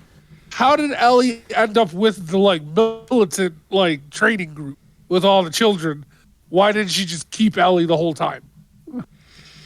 I think that was still the same group, and they were just like that was just in the ranks, like the younger. You remember because the Riley, she broke away and was like, "I joined the Fireflies." Isn't this lady the Fireflies? Oh, you're right. Okay. So then it's like, why? Like, at what point did she give Ellie up? Did she like, it's too dangerous out here for us, and then gave Ellie to the other group, and then after that, they became the Fireflies and broke away, and she left the baby? Yeah, that's a loophole, I'm a little man. confused there. They're gonna come see you. They're gonna come find you. Yeah, because you messed up the game. My biggest issue, there was no zombies. Yeah, of course. Other than the like opening scene, there was and I think in looking at this with there being no like the world doesn't feel as scary as it should be, right? Yeah. Like when you see this, you're like, at this point, why don't all the survivor groups band together and just rid like 2 cities worth of infrastructure from all of the zombies? Just kill them all.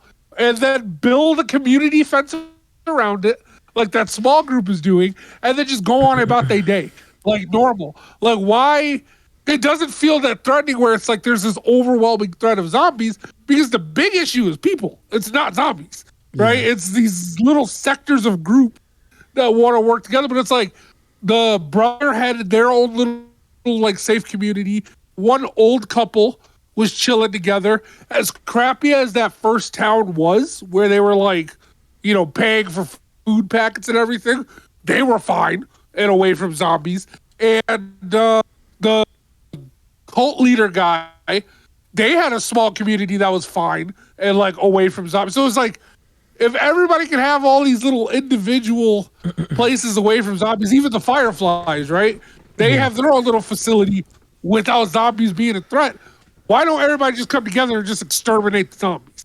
Like, it feels like the easy thing to do because they don't feel as much as a threat because they're not just outside of the giant rush at the beginning where it's like, okay, that city's bad. That city has too many zombies in it.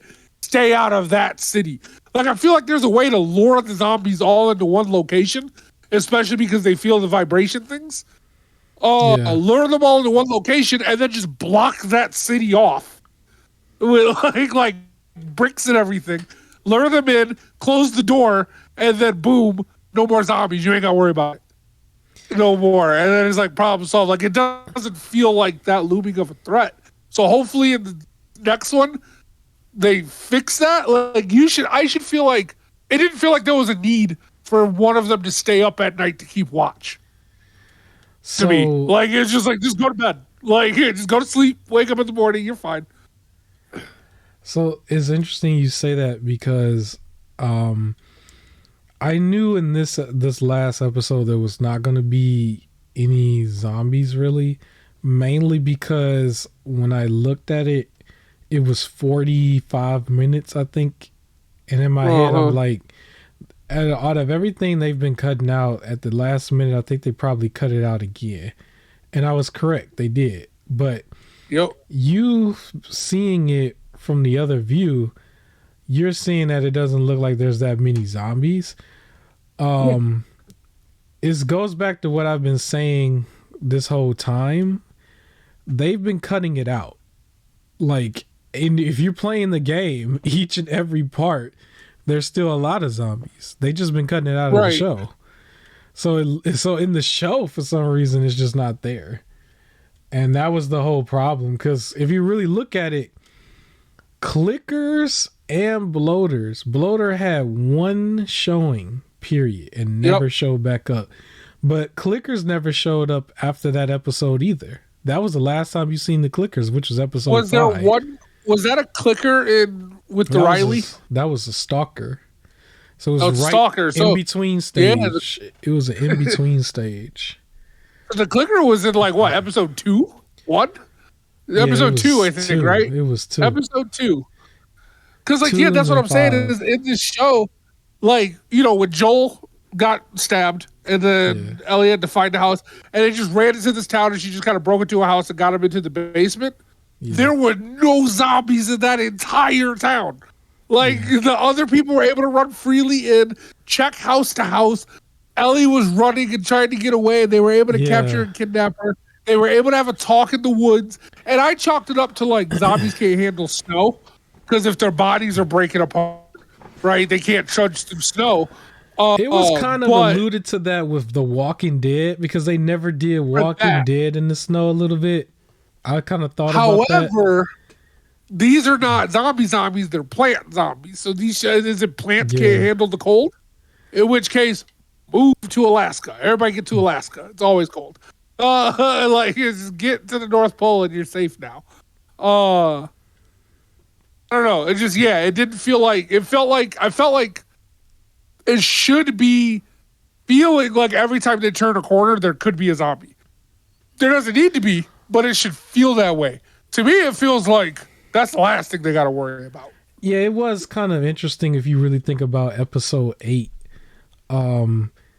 How they were searching for her, but there wasn't that much caution for if there's a zombie horde. Because they kind of alluded to like hordes could happen like in the very beginning of the show. And then you finally saw it at 5. But they were not moving with any caution after 5, where they thought that they could possibly be run down by a horde. Because for them to like split, because you're talking about one person per house, like they split up, which is not something you would normally do. Why would you take one person to check an abandoned house where it could be a zombie in? You should never split. But they literally was splitting. They were splitting up. But then also keep in mind, when they first encountered that group was when they went to the wrong medical facility. So they got into this huge open area. There's this huge rundown building, and the only thing inside of it was monkeys.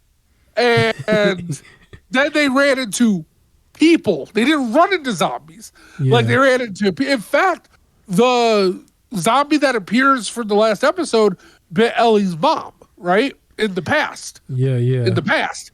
So, did they not run into any zombies? Yeah, go ahead. But did they not run into any zombies after episode 5? Technically, yeah. Other than the little kid? Because if you look at Riley was that was a flashback. Yeah.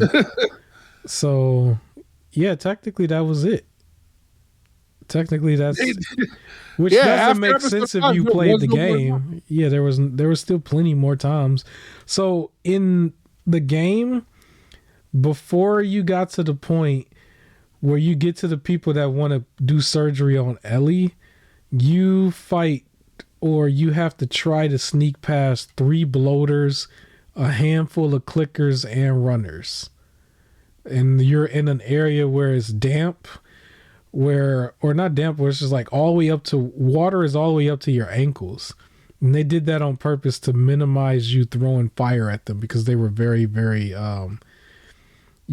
super effective to fire, even though that didn't make sense when they came out of that, that firehouse in the show. Oh, yeah. But, that was just gone. And I kind of knew in my head, I was like, okay, they probably are not going to do 3 because that's excessive. That's more of a video game kind of thing. But at least do 1. They didn't do 1. They do no more clickers. It was just gone. That was it. They skipped right over it. Here's my thing. Now, I was just going to say the stuff that they still did in the last episode, I still thought was good. Some stuff was like great. I do still feel like in certain moments it did feel a little rushed, like they were just trying to end it really. But I thought that certain things that they were trying to show off, like the emotion that you were getting from that moment, came through on here more than the game in a way. Like Ellie knowing that Joel was lying. Like it was kind of implied if you keep replaying the game the first time around, but because the facial expressions and everything is more video game-ish, they couldn't really pull that emotion off the way they probably want to, especially on the PS3 version. But, they couldn't even get eyes correct. But so now it's like, you can hear it in her voice and see it. Like, you can definitely. She knows he's lying and she's forcing herself to believe it. But like you said, there was no. Yeah. There's like, matter of fact, at this point, how do you, like, if for someone who hasn't played the game, how do you take down a bloater if that thing pops up again? And then, how did they get away? So, like, everybody was fighting in episode 5 and they, like, snuck off and ran off somewhere? Yeah. Why was that horde not, like, ever following? Like, it was just, they got away from what is the horde doing now? What is that bloater doing now? Is it just chilling? Yeah, like, or if you remember, they went back to the hotel, which is accurate to the game, and then the next morning they just left. But the horde was just because in the show the horde was bigger than what you fought in the game at that point, and there was no bloater at that point. But what they were saying before, because I remember they were saying they chased them all underground. And then you saw like one of them, or which probably was the bloater, tunneling in that one building a little bit. And then next thing you know, they all pop up. But that would mean that they're running rampant in that city. But I guess they went in the opposite direction for convenience sake. And they kept running in that direction. And Ellie and Joel was going to be just satisfied with the city being gone, or is he going to start rampaging through other cities? Like, is he the only one? Like, they just like left it. It was like, well, that thing was big. Moving on. Like, they didn't kill it. Like, if they killed it and then we never see it again, you'd be like, okay, for the show, that was the only one. It was just some big guy that got taken over. But they didn't even kill it. So it's like, they never made an explanation or called it by its name in the show. They just sort of came and went. You know who it is if you played or if you've watched a stream or something. Yeah. You know, I always like to watch first time players like play that whole school section, which was completely cut out of the show. But that's when you first encounter it. Like, you're going through the school, as classrooms and stuff everywhere. You're sneaking around zombies, and then you barricade yourself into the gym, and then it busts out of like a locker room, and you're locked in there with it, and you just have to take it down. And then like, if you're on harder difficulties, sometimes regular zombies bust through the windows at the top and they come down to bleachers while you're still fighting him. And so that was a whole boss fight area that was skipped, because in that episode they was focusing so much on Bill and Frank, when in the game the relationship was not like that at all. Frank went and offed himself, and you had Bill with you, and it was 3 of y'all for that whole section. It was you, Ellie, and Bill. But they completely see, and that was my whole thing, because episode 5 was, everybody said that was their favorite episode at that point, and it was because of that one spot. That wasn't that long though, you know? And if you look at all the episodes, the first episode was the one that was like really longer, and that's usually how a lot of TV shows go when they first start off. The first episode is almost double the length, and then the rest of them goes back down. But then what you saw is that afterwards, the rest of the episodes was averaging an hour, around 50-ish minutes to an hour.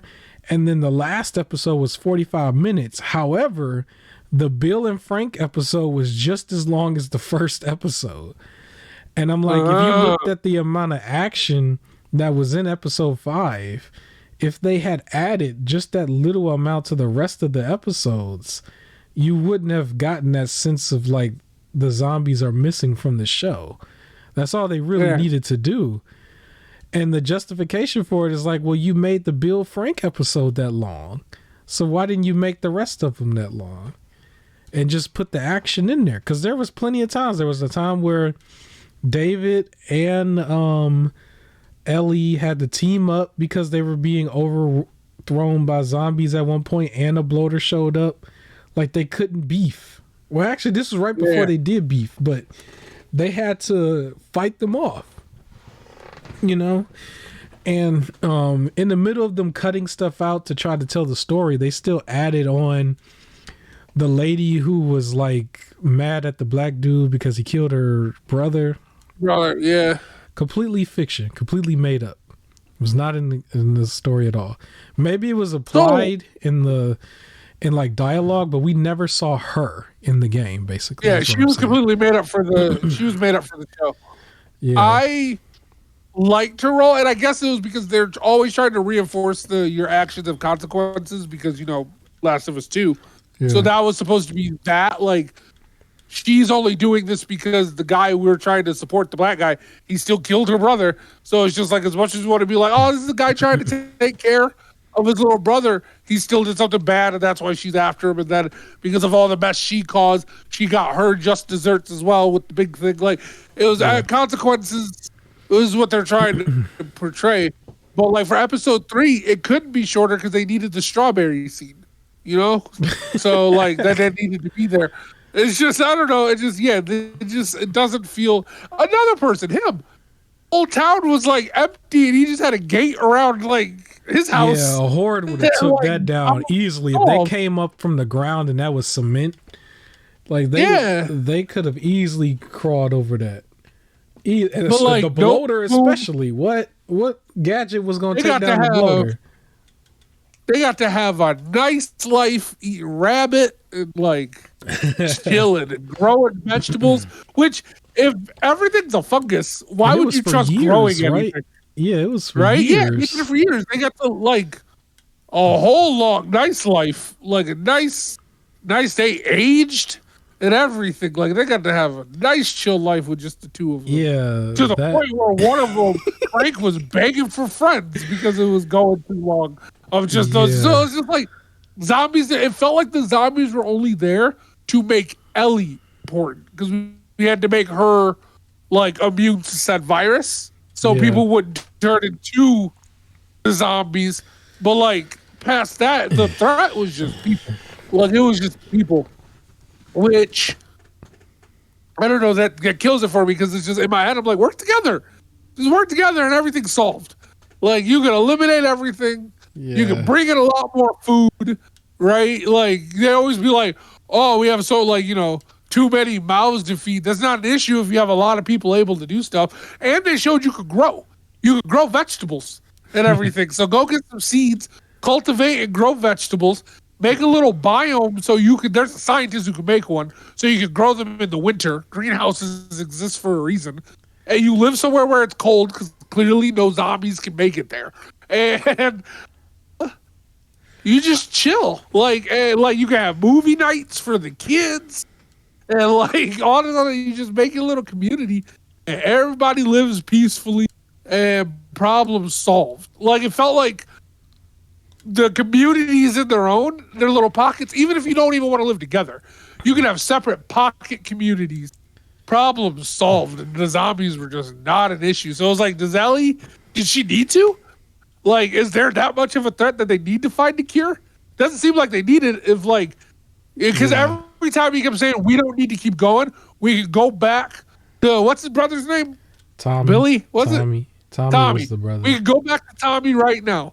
Like, is what he kept saying. So clearly it's like, we don't need to try and save the world. We got a safe place we can go right now where there is no issues ever. Right? Like, that's where they're able to get pregnant, and there's no worry. They're going to have a nice little safe delivery and make their own small community.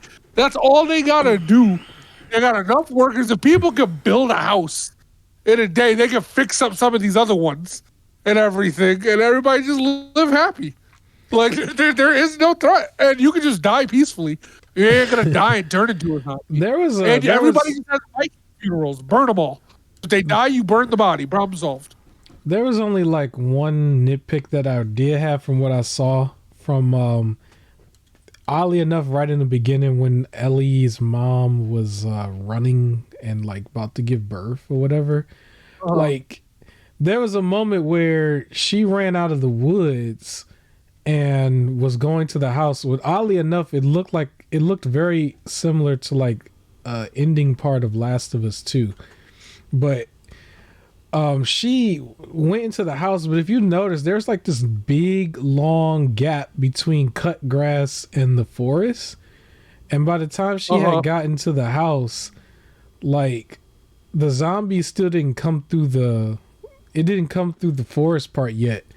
So I was just kind of curious as to how it still heard her long enough to get all the way to the house when in previous episodes and stuff, you know, they creep around and make noise right then and there, and they're trying to still be quiet, and they still creep by them. You know, it was just little details, and I don't think people really think about that. Like, yes, I overanalyze sometimes, but I remember I was just thinking like it wasn't as consistent with like the earlier episodes, because I was like, she was still all the way out there, and they were all the way like in the house. The only argument I could think of is if one of those like 400 feet away or the house. Yeah, it's like she stepped on the root, and that's how the zombie knew she was there. But it should have brought a whole horde, not just the one that was close by. But yeah, I see your point. So I would ask you this: what would you give out of 10 for the, I guess, first to last episode, as in the overall season? The first episode was done a lot better. Like your impressions of it is, they took some liberties, but it still ended the way it was supposed to be. Like the first one, I still would rate pretty high. I would still give it like a 9. Like the first one, they introduced a zombie to Sarah when Sarah technically never saw it in the game or you're whatever. Back on the first episode. Okay, yeah. Yeah. She never saw it in the game. She just basically got shot. But they fleshed a few things out just to get you a little bit more emotionally invested in her, so that when she died, it was like more of an impact. Like I kind of got that a little bit, but I thought everything else was still done correctly. Her being a black girl was kind of like out of nowhere to me. I was just like, this doesn't fit, but it ran with it because it was fine. We got a black girl. Yeah, they both got black girls. Shout out to black women. I love black women too. Shout out to black women. Yeah. So my question is, I will also say this in comparison to like what I said with the first episode. Yeah. That town that they had to live in, right, where like everything was kind of run down and you have to like work to get food stamps essentially and stuff like that. Yeah. That really made it feel like this is the crappy life you're stuck with, and if you step outside of this gate, you're gonna die from a zombie. Yeah. And it just kept losing that edge as we went on. But they never went back to that initial place. Like Joel never went back to that initial place. Nope. When he snuck out, he just left. Every other community was just better. Even the one with the cult leader, where they were eating people. Like it was just cleaner and better. Like all of them were better communities. Where I was just like, oh, theirs was just the shit one. Okay. My whole thing was just for every other episode, they could have still kept the zombies there enough for it to make a little bit of an impact by just adding 10 minutes to it. And my whole justification for it was the Bill Frank episode got almost a whole extra hour. That's the way it seemed. That's how it felt. Yeah. But in reality, I think it was an extra 30 minutes. And so it's like, if you gave them that much, like you could have because clickers and bloaters kept showing up all throughout the game. The bloater shows up 5 times. The clicker shows up endless. It's endless. It's like you can't count how many clickers. And so like they could have dedicated 10 more minutes to certain parts. I would have definitely dialed back the Bill Frank thing and introduced the school area a little bit more. You know, they could have done that. I think Ellie and Riley's episode made a little sense because that was the DLC where they found the way to put it in there, but they cut out it was flashing back and forth in the game, where in the flash forward she was in the same mall and was looking for some medical stuff for Joel because Joel was still that. Yeah, but they cut out like that and they cut out the zombies. So yeah. That's what I was saying. It's like I would have liked that. I felt like this flashback and the Bill and Frank flashback just took too much time out of the episode where it could have focused on other stuff too. I don't know. So overall, out of 10, what would you give the series? Like a 7. I would probably say 7. The last 3 is because they cut out they still cut out all the zombies. Yeah. And I think it's still a good big. 7. Yeah. I liked it, and I don't regret any of the time I spent watching it. I liked it. Yeah. But yeah, a 7. I would have to be honest, it's a series where if I was watching it on my own, I probably would have waited till the whole thing was done and binged through it, because some of the scenes I would have been like, oh, okay, I don't really, care what's happening anymore. Like for some of the stuff. So, but I give it a 7. I didn't want to quit through it. I did like the ending always made me ready for the next episode. I think that was what misplaced me for the Riley and Ellie episode, was just the fact that all I cared about was like, yo, and I knew he was gonna live, but like, yo, is Joel gonna live?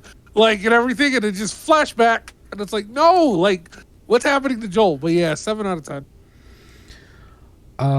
Yeah, so I think if I took points away outside of the zombie stuff, I just thought some of the extra stuff that was there, I felt like it didn't really add as much as that was really needed. Like the woman for that little group right before the bloater showed up, if you looked at the way David was portrayed, like David's character was just so superior and very evil and very threatening, and she was just kind of there, and everybody just sort of listened to her, and I never really understood why they listened to her. And almost everybody seemed like they was like the Marlena, the black woman that was like a high ranking Firefly. She came off way more intimidating, way more in her role than that one lady. I can't even remember her name anymore.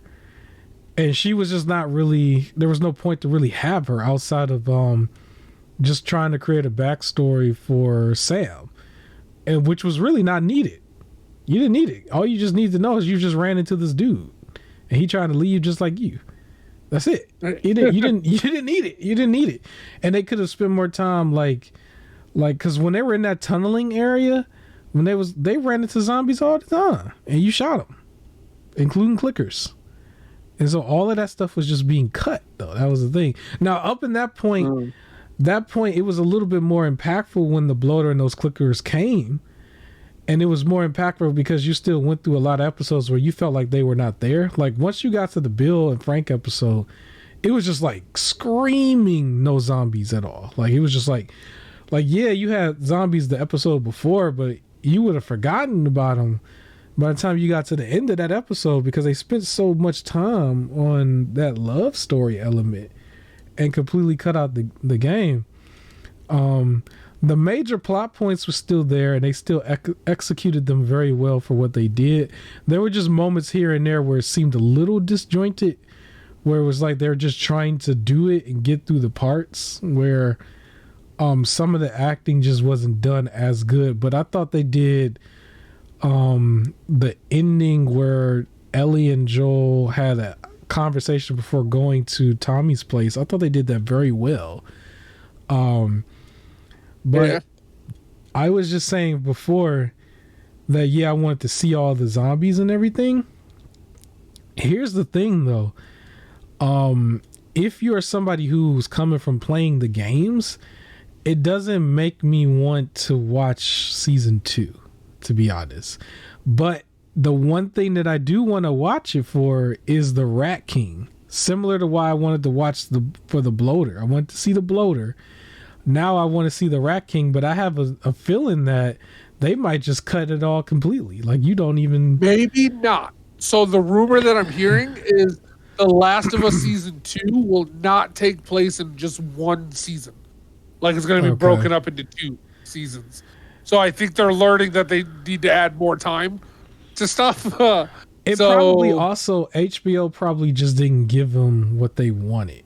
As far as like... Because I think the first season, or the first season could have been 2 seasons in itself. They could have fleshed that out a little bit more. For sure. If they want to introduce all these other characters and all these other elements. Because matter of fact, I know the point where the first season would have ended. It would have ended when Joel got stabbed. And you think he's going to die right there? Yeah. Like storytelling like that would have been the end of the first season. And then the next season would have opened with the backstory of Riley and Ellie as she's going through the mall to get the medical supply stuff. That would have been it. And you could have fleshed out. They could have had the Frank and Bill episode while still going to the school, just without Bill with them. They could have really done it. But that's the thing going forward. So they introduce more zombie types in Last of Us 2. But I don't have faith to say that they're going to show up more than once. I do think you might still see the Bloater one time. I think that's what it's going to be. You're going to see the Rat King once, the Bloater once, and the Shambler once, and then you might see more. You might see more clickers. Now, if they look at the criticism, they'll put more action in there.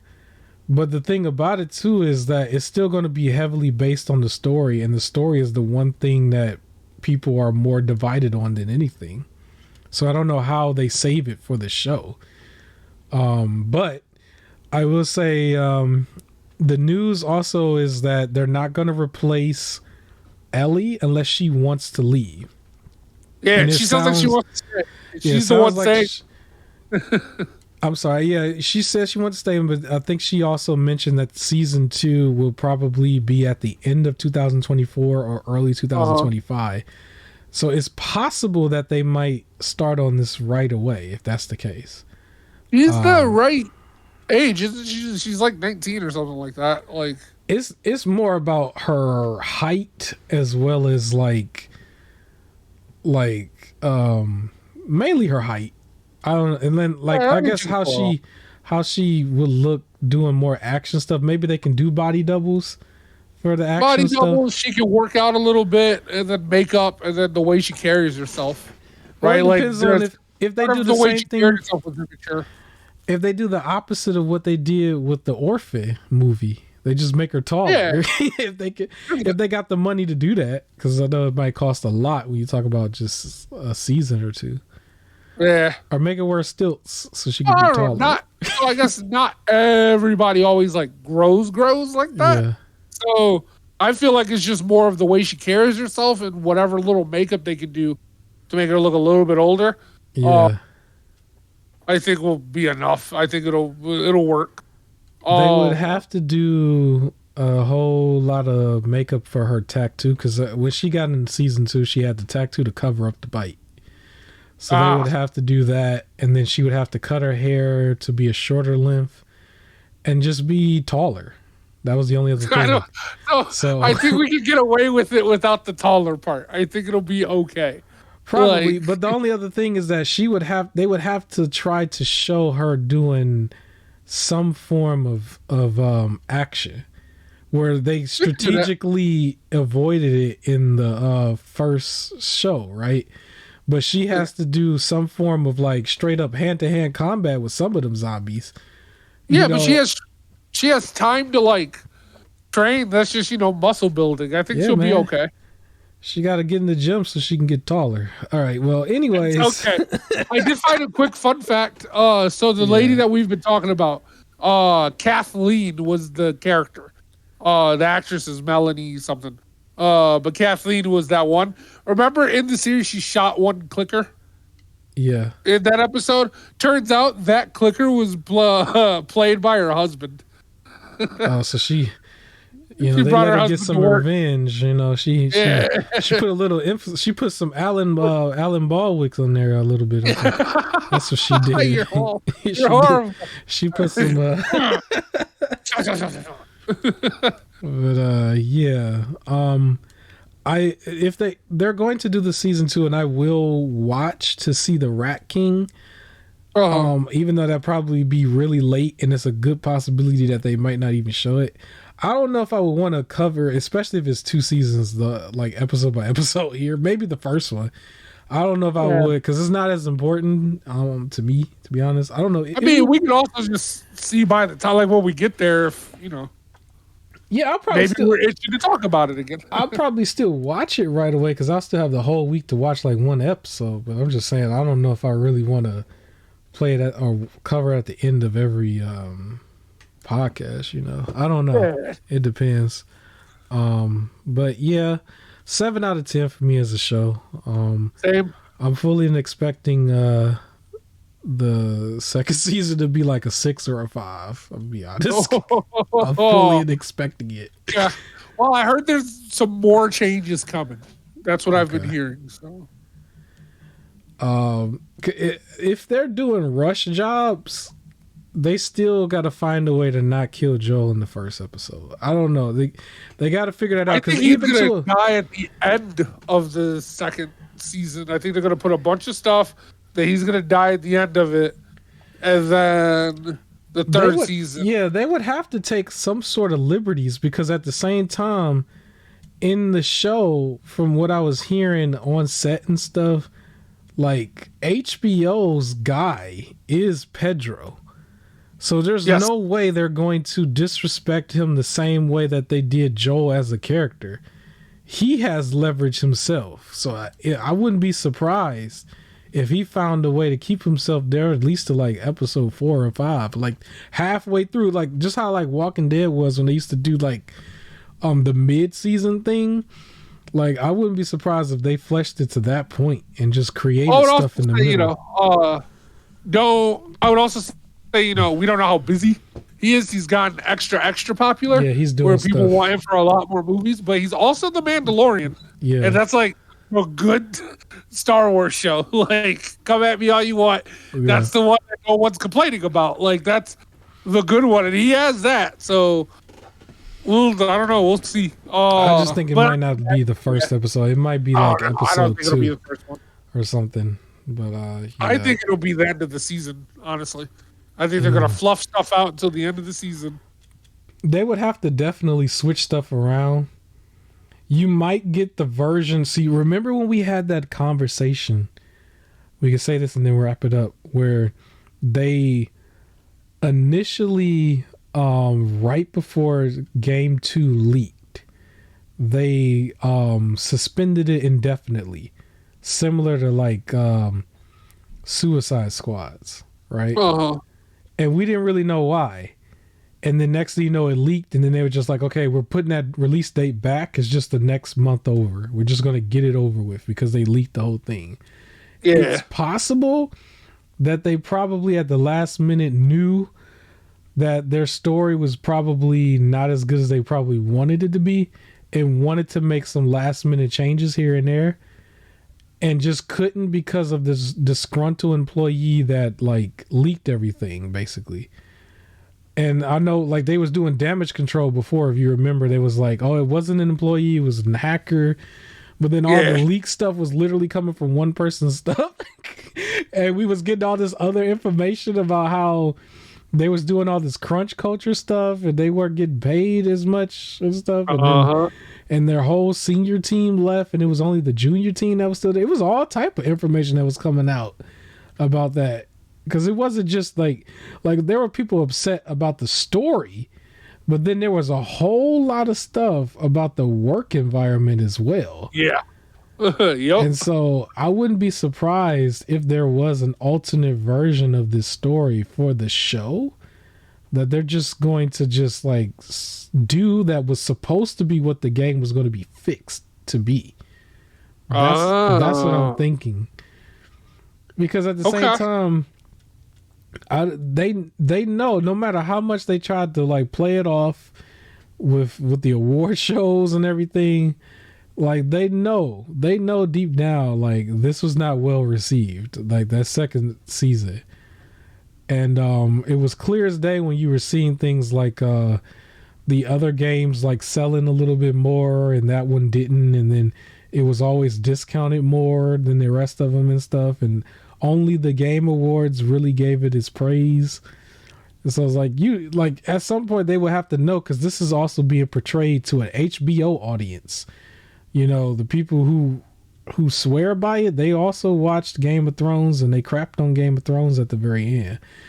And so, like, I don't see them, you know, being a little bit more lenient on Last of Us when they were not lenient on Game of Thrones, and Game of Thrones did way more for HBO than Last of Us. So, I'm just wondering what they'll do. I really just want to see more zombies. I know they ain't gonna show up that much, but when episode 5 happened, it was hot. It was a cool moment. Yep.